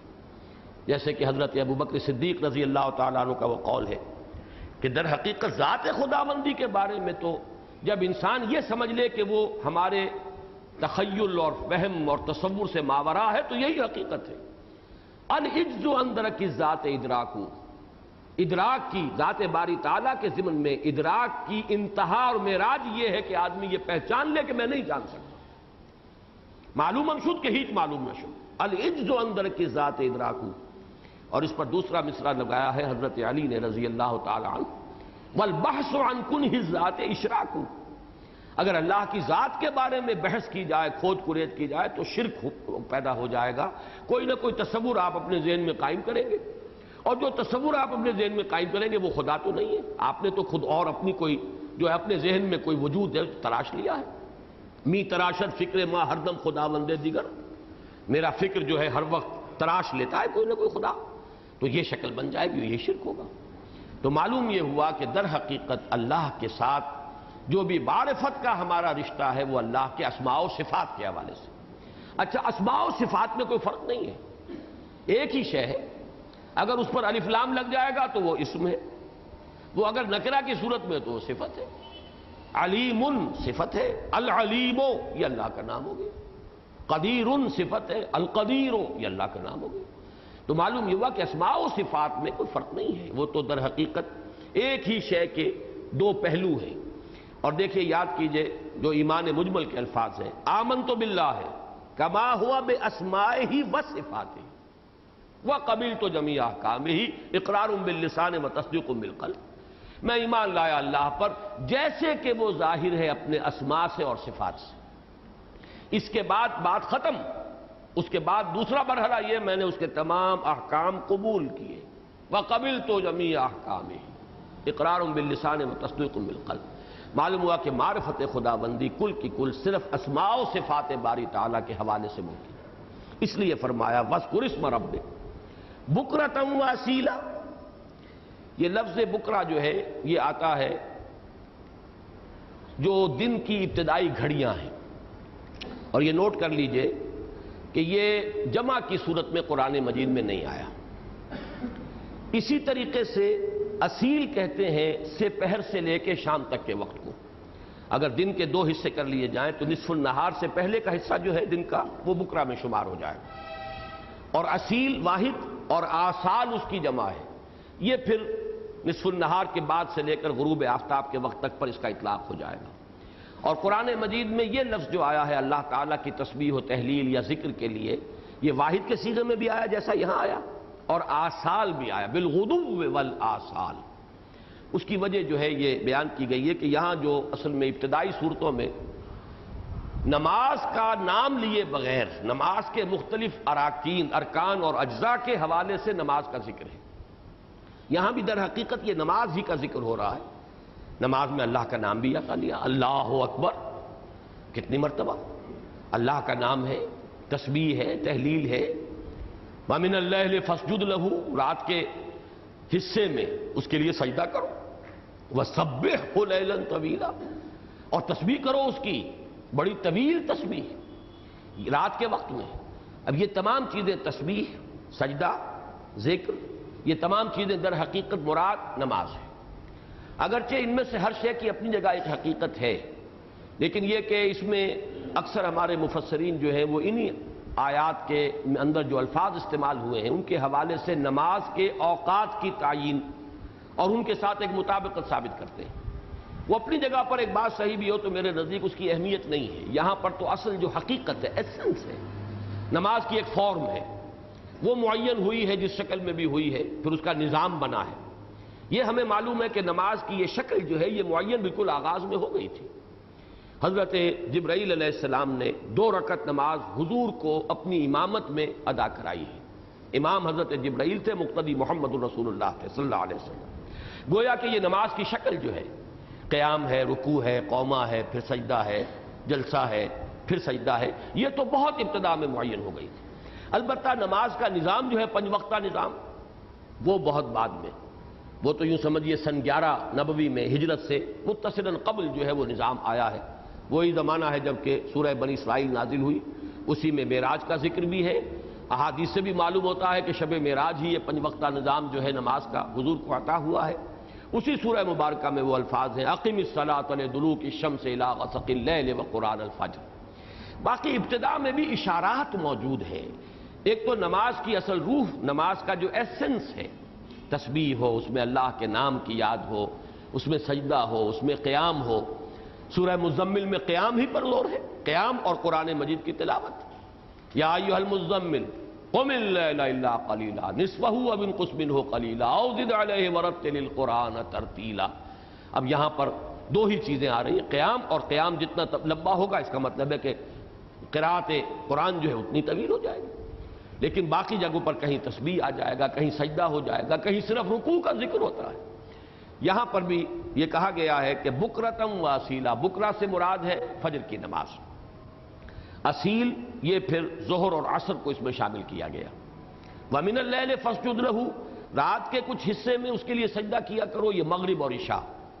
وَسَبِّحْهُ لَيْلًا طَوِيلًا، اور تسبیح کیا کرو اس کی رات کے حصے میں، لیکن تسبیح طویل، یہ طویل کی جو یہ صفت آئی ہے یہ آئی ہے تسبیحاً طویلا، موصوف جو ہے یہاں پہ محذوف ہے، یہ لیل کی صفت نہیں ہے ورنہ تو وہ مؤنث آتی۔ یہ چونکہ یہ آیا ہے مذکر صورت میں، طویل یہ در حقیقت تسبیحاً طویلا، سبح تسبیحاً طویلا، رات میں اس کے لیے تسبیح کیا کرو بڑی لمبی تسبیح، اس سے مراد لی گئی ہے تہجد۔ لیکن جیسا کہ میں نے عرض کیا کہ یہ چاہے بات صحیح ہے، یہی چیزیں ہیں کہ جنہوں نے رفتہ رفتہ پھر ان نمازوں کے معین نظام کی شکل اختیار کی ہے، جن میں سے بعض کو فرض کر دیا گیا، بعض کے لیے اختیار دے دیا گیا، ان کو نفلی نمازیں قرار دے دیا گیا۔ لیکن بہرحال یہ انفراسٹرکچر کہہ لیجئے، حیولہ جو ہے وہ انہی آیات سے تیار ہو رہا ہے جو ان ابتدائی صورتوں میں آئی ہیں۔ وَاذْكُرِ اسْمَ رَبِّكَ بُكْرَةً وَأَصِيلًا، اب یہاں پر جو ربط آیات ہے اس کے حوالے سے بات سمجھ لیجئے کہ صبر کے لیے ضروری ہے اللہ کا ذکر۔ یہی وہ بات ہے کہ دیکھیے مدنی صورتوں میں آ کر یہ کس طرح نکھر کر آئی ہے۔ وَاسْتَعِينُوا بِالصَّبْرِ وَالصَّلَاةِ، مدد حاصل کرو صبر سے اور نماز سے۔ در حقیقت صبر جو ہے جیسے کہ ان ابتدائی مکی صورتوں میں بھی آیا، وَاصْبِرْ وَمَا صَبْرُكَ إِلَّا بِاللَّهِ، صبر کیجئے لیکن آپ کا صبر اللہ ہی کے سہارے ہو سکتا ہے۔ جتنا اللہ پر یقین ہوگا، جتنا اللہ پر اعتماد ہوگا، جتنا اللہ کے ساتھ راضی برضائے رب رہنے کی نسبت ہوگی، جتنا تفویض الامر الی اللہ کا معاملہ ہوگا، اتنا ہی تو صبر کر سکے گا۔ تو در حقیقت صبر کے لیے جو ذریعہ ہے وہ ہے اللہ کا ذکر، اللہ کی یاد۔ تو جہاں بھی سخت ترین مراحل جب بھی آئے ہیں قرآن مجید میں، جب جو حصے ان مراحل میں نازل ہوئے ہیں ان میں اسی کا، اور اس کی جو ہے جیسے کہ سورہ عنکبوت کی وہ آیات 21واں پارہ تلاوت کریں قرآن کی، اور پھر یہ کہ واقم الصلاۃ، نماز قائم کی۔ یہ دو چیزیں ہیں کہ جو آپ کے صبر کا لیے سہارا بننے والی ہیں، صبر کا ذریعہ، صبر کی اساس، صبر کی بنیاد، صبر کے لیے معین چیزیں جو ہیں وہ یہ ہیں۔ تو فرمایا فاصبر لحکم ربک ولا تطع منهم عاصما او کفورا، مخالفت کی شدت، مداہنت کی دعوت، ان دونوں سے آپ کو بچا کر رکھنے والی شے اور قائم رکھنے والی، استقامت دینے والی شے وہ کیا ہے؟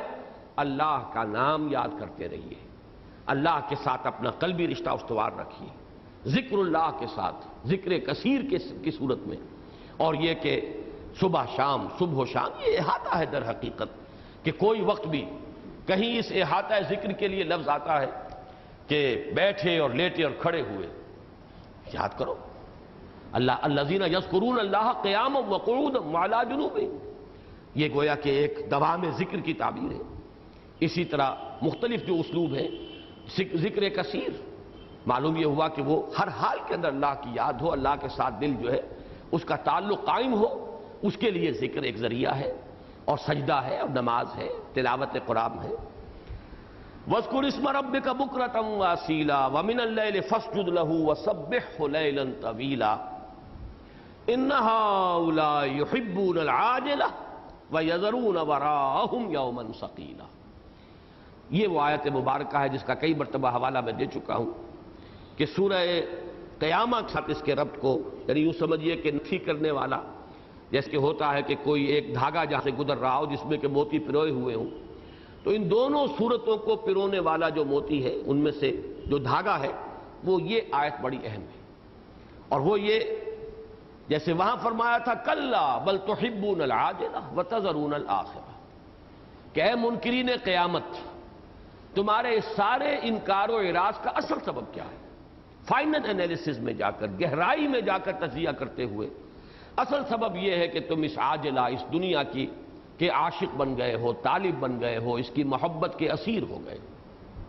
کلا بل تحبون العاجلہ وتذرون الآخرہ، آخرت کو تم نے پس پشت ڈال دیا ہے، چھوڑ دیا ہے، یعنی چاہے آخرت کو مان بھی رہا ہو کوئی شخص، لیکن یہ کہ آخرت کو اگر اس نے پیچھے ڈال دیا، جیسے کہ سورہ قیامہ میں آیا تھا یُنَبَّأُ الْإِنسَانُ يَوْمَئِذٍ بِمَا قَدَّمَ وَأَخَّرَ، جتلا دیا جائے گا انسان کو اس دن کیا اس نے آگے کیا، کیا پیچھے کیا، کس چیز کو مقدم سمجھا، کس کو مؤخر کیا، پرائرٹیز فکس کرتے ہوئے کس کو پرائرٹی نمبر 1 قرار دیا، کس کو پرائرٹی نمبر 2 قرار دیا۔ یہ جو میں بات اب کہہ رہا ہوں یہ ہم میں سے ہر شخص کے اوپر صادق آ رہی ہے، چاہے ہم آخرت کے ماننے والے ہیں، ایمان بالآخرہ ہم تصدیق کرتے ہیں، بعث بعد الموت کی، حشر و نشر کی، اور حساب کتاب کی، وزن اعمال کی، جزا و سزا کی، جنت و دوزخ کی، سب کو مانتے ہیں، لیکن یہ ہے کہ عمل میں شکل کیا ہے۔ وہ پیچھے پھینک دینے والی بات ہے۔ مقدم دنیا ہے، آخرت مؤخر ہے۔ پرائرٹی نمبر 1 یہ دنیا ہے، وہ دوسرے درجے میں ہے، جو ہو جائے ہو جائے، لیکن یہ تو کرنا ہی کرنا ہے۔ اس کے لیے تو اصل جو ہے ہماری توانائیاں اور قوتیں اور صلاحیتیں، ان کا اصل اور پہلا مصرف تو یہ ہے، ان کا پہلا ٹارگٹ اور پہلا ہدف دنیا ہے۔ یہ ہے اصل مرض۔ بل تؤثرون الحیات الدنیا، ایثار کے معنی بھی ہوتا ہے ترجیح دینا۔ کس چیز کو آپ ترجیح دے رہے ہیں، کس چیز پر؟ تؤثرون الحیات الدنیا، تم دنیا کی زندگی کو ترجیح دیتے ہو۔ والآخرۃ خیر وابقیٰ، درا حال ہے کہ حقیقت یہ ہے کہ آخرت باقی رہنے والی بھی ہے اور بہتر بھی ہے، لیکن تمہاری اپنی ویلیوز ہیں، تم نے اپنے اندازے کے مطابق کس کو مقدم کیا، کس کو مؤخر کیا، کس کو ترجیح دی، اور کون جو ہے وہ مرجوح ہو گیا ہے، یہ ہے در حقیقت تمہارا فیصلہ۔ تو فرما ان ہؤلاء، اب اس میں جو اشارہ ہو رہا ہے ان میں ذرا غور کیجئے گا، الفاظ کے اندر اس کے بین السطور کیا کیفیت ہے کہ نبی آپ انہیں کوئی اہمیت نہ دیجئے۔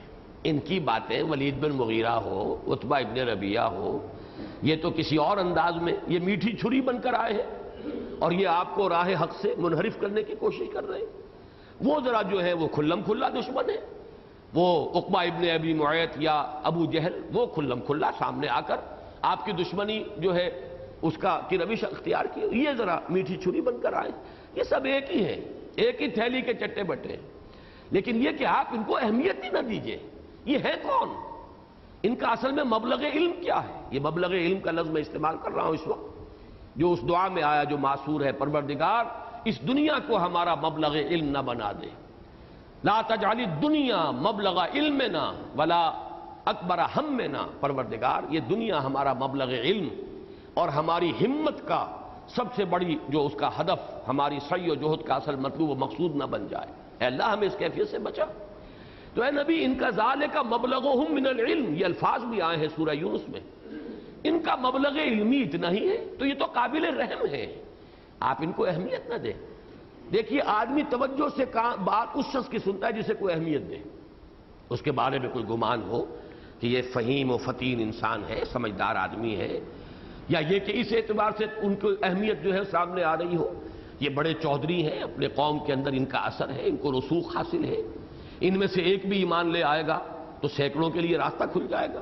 یہ وہ چیزیں ہیں کہ جو آتی ہیں سامنے، اور ظاہر بات ہے کہ ان میں سے کوئی شے بھی وہ نہیں ہے کہ جسے آپ کو شر کہیں، یہ سب خیر ہی ہے، خیر ہی کی طرف، لیکن یہ کہ حد اعتدال سے اس کی طرف میلان ہے، اس سے ذرا حد اعتدال سے بڑھ گیا ہے، اسی سے روکا گیا ہے۔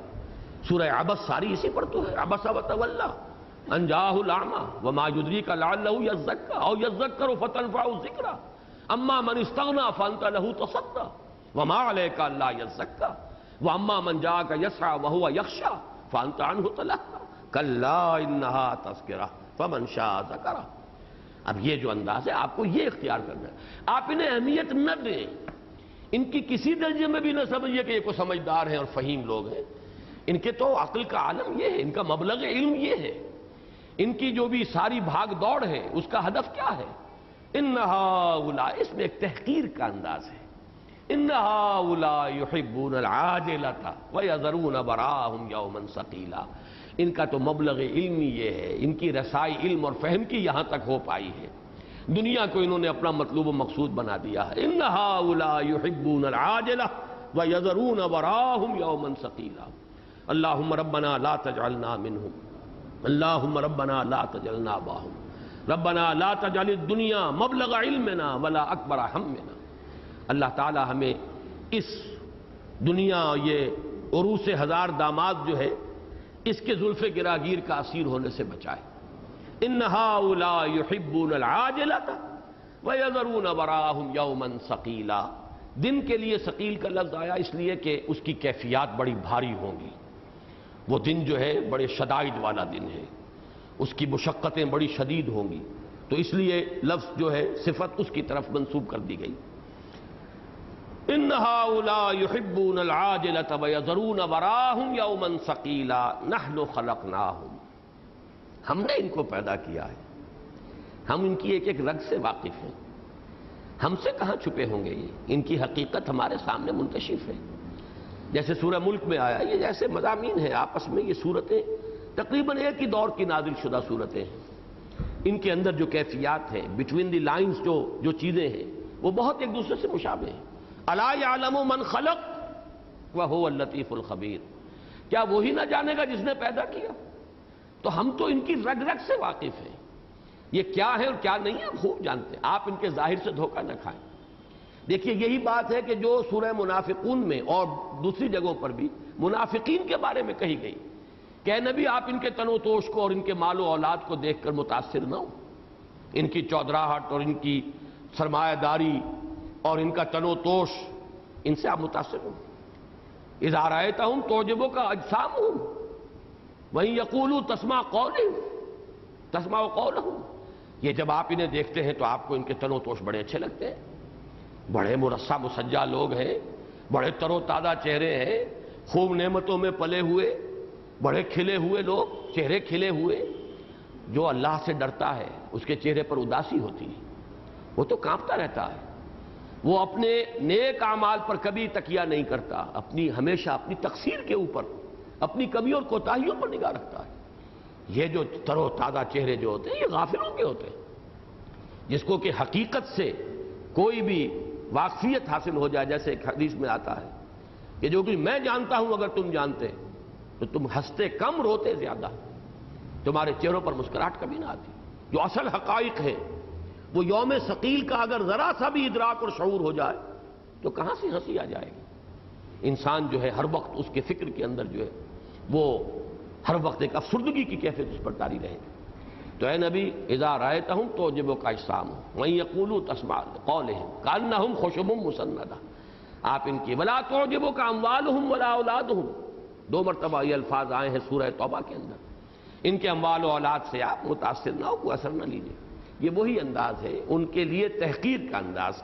ان ہؤلاء یحبون العاجلۃ ویذرون وراءہم یوما ثقیلا نحن خلقنا، ہم نے ان کو پیدا کیا۔ اب جیسے میں نے عرض کیا تھا کہ فصبر کا ایک تعلق جو ہے سابق آیت کے ساتھ جڑا، ہم نے اس کو اتارا ہے تنزیل کی شکل میں فصبر، تو صبر کیجیے۔ اسی طریقے سے نحن خلقناہم، اس کا تعلق سابق آیت سے جڑ کر یہ ہوا ہم ان سے خوب واقف ہیں۔ یہ کتنی چکنی چپڑی باتیں کر لیں، آپ اپنی مروت کی وجہ سے آپ ان کی بات سن لیتے ہیں، اور کبھی طبیعت میں شاید بربنائے طبع بشری کوئی میلان بھی پیدا ہو جاتا ہو، اللہ تعالیٰ بچاتا ہے، عصمت یہی ہے، اللہ حفاظت کرتا ہے۔ لیکن یہ کہ کبھی بربنائے طبع بشری کوئی میلان پیدا ہو جانا، یہ عصمت انبیاء کے منافی نہیں ہے۔ اس کا ذکر سورہ بنی اسرائیل میں ہے، وَلَوْلَا أَن ثَبَّتْنَاكَ لَقَدْ كِدتَّ تَرْكَنُ إِلَيْهِمْ شَيْئًا قَلِيلًا، اگر ہم نے ہی آپ کو جمع نہ دیا ہوتا تو کوئی عجب نہیں کہ آپ ان کی طرف کچھ تھوڑا سا جھکی جاتے۔ ہماری طرف سے آپ کے پائے ثبات کو جمع دیا گیا۔ وَلَوْلَا أَن ثَبَّتْنَاكَ لَقَدْ كِدتَّ تَرْكَنُ إِلَيْهِمْ شَيْئًا قَلِيلًا إِذًا لَّأَذَقْنَاكَ ضِعْفَ الْحَيَاةِ وَضِعْفَ الْمَمَاتِ ثُمَّ لَا تَجِدُ لَكَ عَلَيْنَا نَصِيرًا، بہت سخت الفاظ ہیں۔ بہرحال بربنائے طبع بشری تاثر ہو جانا وقتی کیفیات سے، حالات سے، جیسے حضرت موسیٰ علیہ السلام ڈر گئے تھے جب جادوگروں کی وہ جو چھڑیاں اور رسیاں جو انہوں نے پھینکی وہ بھی سانپ بن گئے، تو بربنائے طبع بشری فَأَوْجَسَ فِي نَفْسِهِ خِیفَةً موسیٰ، حضرت موسیٰ نے اپنے دل میں خوف محسوس کیا کہ یہی تو میرا معجزہ تھا جو اللہ نے مجھے دیا تھا کہ میرا عصا جو ہے وہ سانپ بن گیا تھا، انہوں نے بھی وہی کچھ کر کے دکھا دیا بظاہر۔ تب کہا گیا کہ القِ مَا فِی عَصَاکَ، ذرا ڈالو تو صحیح، دیکھو تو صحیح، فرق واضح ہو جائے گا۔ جاء الحق وزهق الباطل، وہ جو سانپ تھا جو حضرت موسیٰ کے عصا سے بنا تھا سب کو ہڑپ کر گیا۔ تو اور وہ چیز منکشف کس پر ہوئی؟ اور کسی پر اثر نہیں ہوا۔ القی السحرۃ ساجدین، جادوگروں نے پہچان لیا کہ یہ جادو نہیں ہے، یہ شے دیگر ہے، اس لیے کہ انہیں معلوم تھا کہ جادو کی لیمٹس کیا ہیں، جادو کہاں تک جا سکتا ہے۔ وہ تو جو بھی کسی فن کا ماہر ہے اسی کو معلوم ہوتا ہے کہ اس فن کی حدود کیا ہیں، کیا لیمٹس ہیں۔ باقی لوگوں کے لیے شاید فرق واضح نہ ہوا ہو، شاید انہوں نے یہی سمجھا ہو یہ بڑا جادوگر ہے یہ چھوٹے جادوگر ہے۔ لیکن جادوگروں پر اس حقیقت کا انکشاف قطعی طور پر ہو گیا کہ یہ جادو نہیں کچھ اور ہے۔ تو جو اصل میں شعراء اور خطباء تھے عرب کے، وہ پہچانتے تھے کہ یہ قرآن جو اللہ کا کلام ہے یہ کسی شاعر کا کلام نہیں ہو سکتا، یا کسی کاہن کا کلام نہیں ہو سکتا، کوئی خطیب نہیں ہے کہ جو اس کے مقابلے میں آ سکے۔ حضرت لبید نے اس لیے شعر کہنا چھوڑ دیا، اب عادل قرآن، کیا اس قرآن کے بعد بھی اب کوئی شخص جو ہے شعر گوئی کی کوشش کرے؟ تو یہ معلوم ہوا کہ اس کی بھی اصل حقیقت جو ہے جو اس فن کے ماہر تھے انہی پر منکشف ہوئی. تو فرمایا نحن خلقناہم، ہم نے انہیں بنایا ہے، پیدا کیا ہے. اس کا ایک تعلق ہو گیا ما سبق سے کہ ہم خوب جانتے ہیں ان کی اصل حقیقت کو، آپ ان کے ظاہر سے متاثر نہ ہو. وَشَدَدْنَا أَسْرَهُمْ، اب یہ اگلا مضمون شروع ہو رہا ہے. ہم نے انہیں بنایا اور ان کی بندش بڑی مضبوط کی ہے. اثر کے لفظ کو پہچانیے، اسی سے لفظ اسیر ہے، بندھا ہوا شخص. اور قرآن مجید میں ایک عجیب صنعت ہے. اس سورہ مبارکہ کے شروع میں لفظ اسیر آیا تھا. یطعمون الطعام علی حبہ مسکینا و یتیما و اسیرا. وہ اسیر کا لفظ اسی اثر سے بنا ہے، اسی سے اسرا ہے خاندان، اس لیے کہ وہ بھی باہمی اخوت اور رشتوں کے بندھنوں میں بندھے ہوئے ہوتے، وہ اسرا ہے. یہی لفظ ہم نے اختیار کیا ہے تنظیم اسلامی میں. اس کی جو ابتدائی یونٹ بنتی ہے وہ اسرا ہے. اس کے نقیب، جیسے کہ حضرت موسیٰ علیہ السلام نے بھی بنی اسرائیل میں 12 نقیب مقرر کیے، خود حضور نے بھی پھر انصار مدینہ میں 12 نقیب مقرر کیے، 9 خزرج میں سے 3 اوس میں سے. بہرحال ہمیں اصطلاحات بھی کوشش کرنی چاہیے کہ زیادہ سے زیادہ ہم قرآن و سنت سے ہی وہ اصطلاحات جو وہ اخذ کریں. نحن خلقناہم وشددنا اسرہم، ہم نے انہیں بنایا ہے، پیدا کیا ہے. بلکہ پیدا کیا کی بجائے زیادہ صحیح ترجمہ جو ہے بنایا، اس لیے کہ پیدا کرنے میں دونوں چیزیں مضمر ہوتی ہیں. عدم سے وجود میں لانا یہ بھی پیدا کرنا ہے. اس کے لیے قرآن مجید کی اصطلاح خلق نہیں ہے، وہ عالم امر کی بات ہے، اور اس کے لیے لفظ ابداع ہے. بدیع السماوات والارض، عدم محض سے وجود بخشنا، کریشن ایکس نیہیلو، عدم محض سے وجود. اب یہ جو تخلیق ہے جس کو خلق کا لفظ قرآن میں آتا ہے، یہ ہے اس میں سے کسی شے سے دوسری شے کو بنا دینا. مٹی سے، پانی سے ان کو گوندھ کر گارا بنایا، اس سے انسان بنا دیا. اسی طرح آگ کی لپٹ سے فرشتوں کو، جنوں کو بنا دیا. نور سے ملائکہ کی تخلیق ہو گئی. یہ جو تخلیق ہے یہ کسی شے سے شے کی ہے. جہاں ابداع کا تعلق ہے من غیر شے ہے، وہ کسی بھی شے کے بغیر عدم محض سے کسی شے کو وجود میں لے آنا، ایجاد، وجود عطا کر دینا اس کو عدم محض سے. تو اس لیے یہاں پر بنانا کا لفظ بہتر ہے. نحن خلقنا، ہم نے انہیں بنایا ہے. وشددنا اسرہم، اور ان کے جوڑ بند بڑے مضبوط کیے ہیں. پٹھے، یہ لیگمنٹس جو ہیں جوڑوں کے، یہ چھوٹی چھوٹی جو ہے، یہ لفظ جو آیا تھا جیسے بنان کا لفظ آیا تھا سورہ قیامہ میں، اَیَحْسَبُ الْإِنسَانُ أَن لَّن نَّجْمَعَ عِظَامَهُ بَلَىٰ قَادِرِينَ عَلَىٰ نُصَوِّيَ بَنَانَهُ. تو یہ ہڈیاں اور ہڈیوں کے جوڑ، اس کا اشارہ یہاں ہو رہا ہے. یہ بھی گویا کہ ایک مناسبت ہے مضامین کی سورہ قیامہ اور سورہ دہر میں. نحن خلقناہم وشددنا اسرہم، ان کی بندش، ان کی شیرازہ بندی. یہ بندش جو ہے ہر چیز میں آئے گی. عناصر کی شیرازہ بندی یہ بھی ہوگا. جس کو وہ شعر مجھے یاد آ رہا ہے، زندگی کیا ہے عناصر میں ظہور ترتیب، موت کیا ہے انہی اجزاء کا پریشان ہونا. تو عناصر میں ایک ظہور ترتیب ہے، ان کی بندش ہے، باندھے ہوئے ہیں ان کو کوئی شے، اسی سے یہ زندگی عبارت ہے. تو یہ بندش وہاں سے چلے گی. اور اس کے بعد سب سے زیادہ مضبوط بندش جوڑوں کی ہے. نحن خلقناہم وشددنا اسرہم وَإِذَا شِئْنَا بَدَّلْنَا أَمْثَالَهُمْ تَبْدِيلًا، اور ہم جب چاہیں گے بدل دیں گے ان جیسے کہ بدلا جاتا ہے. یہ مضمون بھی قرآن مجید کے غامض مضامین میں سے ہے، مشکل اور دقیق مضامین میں سے. اور عجیب اتفاق کی بات ہے کہ یہ بھی مضمون قرآن مجید میں 3 مقامات پر آیا ہے. اکثر و بیشتر تو یہاں پر یہ تعبیر کی گئی ہے کہ جہاں بھی یہ تبدیل کا لفظ آیا ہے کہ تم کو تبدیل کر دیں تمہاری مثال سے، یا تم کو تبدیل کر دیں تم سے بھی بہتر کے ذریعے. یہ جیسا کہ ابھی ہم دیکھیں گے تفصیل سے، سورہ واقعہ میں بھی یہ مضمون آیا تھا اور وہاں میں نے بڑی تفصیلی اس پر گفتگو کی تھی. پھر سورہ معارج میں یہ مضمون آ چکا ہے. اکثر و بیشتر تو ہمارے مفسرین نے اس کا ایک مفہوم لیا ہے، اور وہ یہ کہ جب ہم چاہیں تمہیں ہٹا کر اوروں کو لے آئیں. لیکن واقعہ یہ کہ اس کے لیے قرآن مجید نے اس مفہوم کے لیے لفظ ہمیشہ اس بدل سے باب استفعال استعمال کیا ہے. چنانچہ جہاں مسلمانوں کو اس وقت جو پہلے ظاہر بات ہے کہ عرب ہی نیوکلیس تھے، امیین ہی پر اس امت کا اصل نیوکلیس مشتمل ہے. ان کے بارے میں فرمایا گیا ہے ان تتولوا یستبدل قوما غیرکم، اگر تم پیٹھ دکھا دو گے، روگردانی کرو گے، جو بھی مشن تمہارے حوالے کیا جا رہا ہے اس کی ذمہ داریوں کو ادا کرنے سے پہلوتی ہی کرو گے، ہم تمہیں ہٹائیں گے، کسی اور قوم کو لے آئیں گے۔ ان تتولوا یستبدل قوما غیرکم، استبدال کا لفظ آیا ہے، یہی لفظ سورہ نساء میں آیا ہے ان اردتم استبدال زوج مکان زوج، اگر کوئی شخص یہ چاہتا ہو کہ ایک بیوی کو ہٹا کر اسے طلاق دے کر اس کی جگہ دوسری بیوی لے آئے، استبدال یہ ہے کسی کو ہٹانا، اس کی جگہ پر کسی اور کو لے آنا۔ یہ جو تین مقام ہیں یہاں پر مراد حقیقت میں کسی کو ہٹا کر مخلوق کو، ویسے یہ آیا ہے قرآن مجید میں مضمون، ہمیں اس کا اختیار حاصل ہے کہ ہم تم سب کو ختم کر دیں، اور خلق جدید، نعت بخلق جدید، ہم بالکل ایک نئی خلقت لے آئیں، نئی مخلوق لے آئیں، نوع انسانی سے بہتر کوئی مخلوق ہم پیدا کر دیں، یا کوئی اور جو ہے نسل جو ہے ہم پیدا کر دیں، ہمارا اس کا اختیار ہے۔ یہ نہیں کہ اس کا اللہ کو اختیار نہیں، اختیار اس کو ہے، اس کی قدرت میں ہے، لیکن آیا اس مضمون سے مراد وہ ہے، اس میں اختلاف کی گنجائش ہے۔ یہاں اصل میں جو مراد ہے وہ بعث بعد الموت کی بحث ہے، یہ اذا شئنا بدلنا امثالہم تبدیلا، ہم جب چاہیں ان کی مثل بدل کر لے آئیں، یعنی جب انسان مرتا ہے تو اس کا یہ جسد عنصری جو ہے یہ منتشر ہو جاتا ہے، اس کے بعد پھر نیا جسم اس کو ملے گا جو اس کے مثل ہوگا۔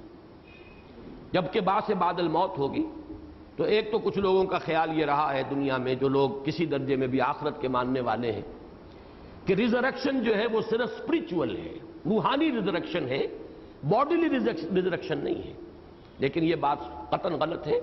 قرآن جس ریزریکشن کی خبر دے رہا ہے، جس پر ہمارا ایمان ہے، وہ جسد کے ساتھ ہے، وہ بعث بعد الموت ایک جسد کے، لیکن آیا یہ جسد وہی ہے؟ یہاں ہے سارا مغالطہ، اور یہ در حقیقت ان چیزوں میں سے ہے کہ جو شاید آج سے پہلے اتنی واضح انسان کے سامنے ہو بھی نہیں سکتی تھی۔ جیسے میں نے وہ علم جنین کے حوالے سے بہت سی باتیں بتائیں، آج ہمیں معلوم ہے کہ ہمارا جسم پورا کا پورا مسلسل ہلاکت اور تخلیق نو کے مراحل میں سے گزر رہا ہے۔ ہماری کھال کے اوپر سے مسلسل جو ہے چھل رہے ہیں اوپر ایپیتھیلیم جو ہے، اور نیا بن رہا ہے۔ خون کے سرخ ہوں یا سفید ذرات ہوں، مسلسل مر رہے ہیں، مسلسل مر رہے ہیں، نئے پیدا ہو رہے ہیں۔ وہ جو اقبال کا شعر مجھے یاد آیا، جہان نو ہو رہا ہے پیدا، یہ عالم پیر مر رہا ہے۔ جہان نو ہو رہا ہے پیدا، یہ عالم پیر مر رہا ہے۔ ہمارے جسم میں یہ عمل کنٹینیوسلی جاری ہے۔ اب مجھے ایگزیکٹلی تو اس وقت مستحضر نہیں ہے کہ کتنے دنوں کے بعد، اب خون جو ہے اہم ترین شے ہے ہمارے جسم کی، دوران خون ہی سے یہ زندگی کا نظام قائم ہے۔ یہ پورا کا پورا خون بدل جاتا ہے، کوئی سیل بھی اتنی مدت کے بعد پرانا باقی نہیں رہتا۔ تو مسلسل فنا اور مسلسل ریزریکشن کہہ لیجئے، یا ایک پیدائش جو ہے ہو رہی ہے، تو کون سا جسم ہوگا وہ؟ یا جیسے بعض احادیث میں آتا، اس خاتون کے ساتھ حضور صلی اللہ علیہ وسلم نے تھوڑا سا مزاح کا معاملہ کیا، بڑا لطیف، کہ ایک بوڑھی حاضر ہوئی، حضور دعا کیجئے مجھے اللہ جنت میں داخل کرے۔ آپ نے فرمایا کہ بوڑھی عورتیں جنت میں داخل نہیں ہو سکتی۔ اب وہ بیچاری کا تو رنگ فق ہو گیا ہوگا، اس کو لرزہ طاری ہوا ہوگا، پریشان ہوئی۔ حضور نے فرمایا کہ جوان کر کے داخل کیا جائے گا۔ ظاہر بات ہے وہ جسم تو نہیں ہوا، وہ جسم جس پر 80 برس بیت چکے، جس میں ویئر اینڈ ٹیئر کا معاملہ کہاں سے کہاں پہنچ چکا، جوڑ بند ڈھیلے ہو چکے، وہ جسم، اس جسم کا کیا کرنا ہے جنت میں ہمیں؟ وہ جسم اگر ہمیں وہ مل بھی جائے اس بوڑھے آدمی کو، تو وہ تو کوئی اس کے لیے کوئی پسندیدہ شے نہیں ہوگا۔ تو جسم ہوگا، اس کے مثل ہوگا، لیکن یہ کہ در حقیقت بعین ہی یہ جسم نہیں ہوگا۔ بعین ہی یہ جسم تو اس دنیا میں بھی نہیں رہتا۔ میرا یہ جسم وہ نہیں ہے کہ جو آج سے 30 سال 40 سال پہلے تھا، یا میرا وہ جسم جو بچپن میں تھا۔ اس اعتبار سے یہ حقیقت جتنی اب حیاتیات کا جو مضمون ہے، بایولوجی، فزیولوجی، جتنی چیزیں یہ بڑھ رہی ہیں، تو یہ حقیقتیں جو ہے رفتہ رفتہ منکشف ہوں گی کہ ادھر حقیقت یہاں بعث بعد الموت کی بحث ہے۔ یہاں کسی قوم کو ہٹانا، دوسرے کو لے آنا، یہ مضمون ہی نہیں ہے۔ سورہ قیامت، سورہ دہر، ان کا سارا مضمون جو ہے ان تمام صورتوں کا، وہ تو ہے ہی اس بات آخرت، انذار آخرت، یہ اس پورے گروپ کا جو ہے عمود ہے۔ لہذا یہاں اذا شئنا بدلنا امثالہم تبدیلا، ہم جب چاہیں گے، یہ ہماری یہ فری ول ہے، ہمارا اختیار ہے. اذا شئنا، ان اور اذا میں یہی فرق ہے. ان جب آتا ہے تو اس کے اندر ان شئنا میں ہوگا کہ شاید ہو شاید نہ ہو سکے نہ ہو سکے، اس میں کوئی شرط کسی کیفیت ہے. اذا شئنا، جب چاہیں. یہ جیسے اس سے پہلے آیا اذا رأیت ثم رأیت، جہاں دیکھو گے، جہاں نظر پڑے گی ملک عظیم اور نعمتوں کا سلسلہ نظر آئے گا، وہی انداز یہاں اذا شئنا، جب چاہیں ہمارے لیے، جسے ہم اپنے محاورے میں کہتے ہیں. اللہ تعالیٰ کے لیے تو یہ الفاظ مناسب نہیں ہے، بائیں ہاتھ کا کھیل ہے ہمارا. ہمارے لیے تو ایک لفظ کن کہنے کی بات ہوگی. ان جیسوں کو ہم چاہیں گے لے آئیں گے. اذا شئنا بدلنا امثالہم تبدیلا. اس کو میں چاہتا ہوں کہ ذرا نوٹ کر لیجئے. سورہ معارج میں جب یہ مضمون آیا تھا،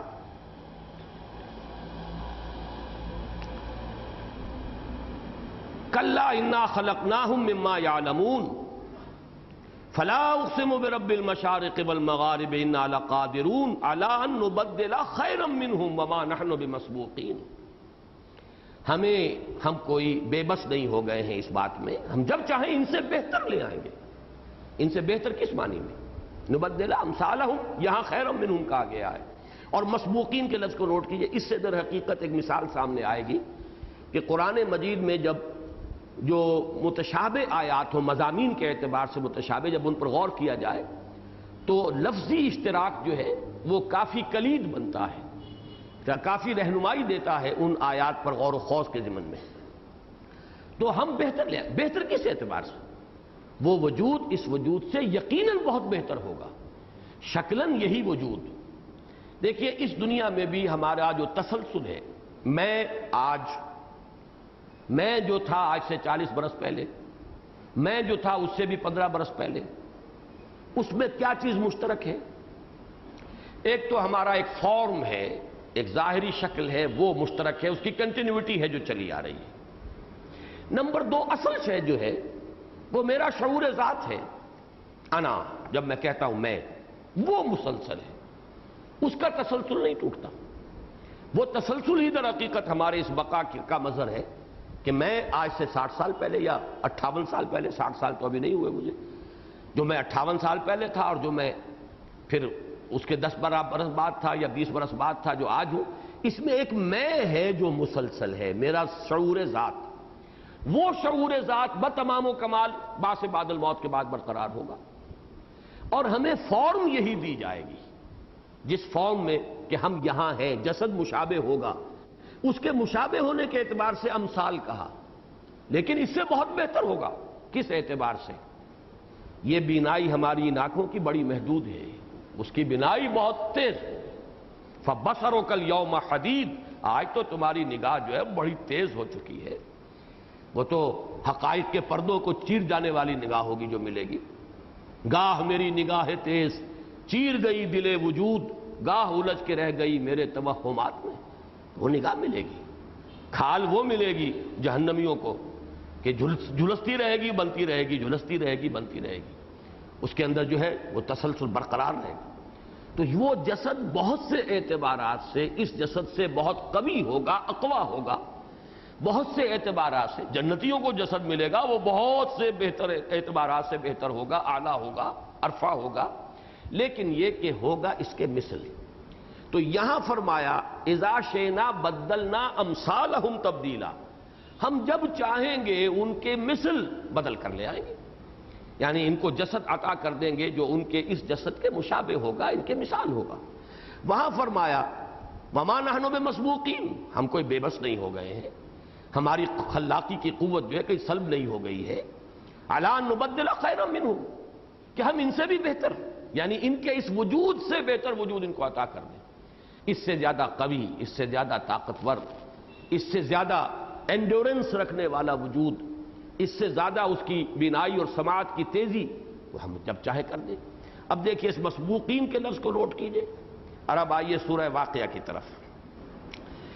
نحن قدرنا بینکم الموت وما نحن بمسبوقین علی ان نبدل امثالکم وننشئکم فیما لا تعلمون وَلَقَدْ عَلِمْتُمُ النَّشْأَةَ الْأُولَىٰ فَلَوْلَا تَذَكَّرُونَ. اس مضمون کے لیے کلائمیکس یہ مقام ہے سورہ واقعہ کا۔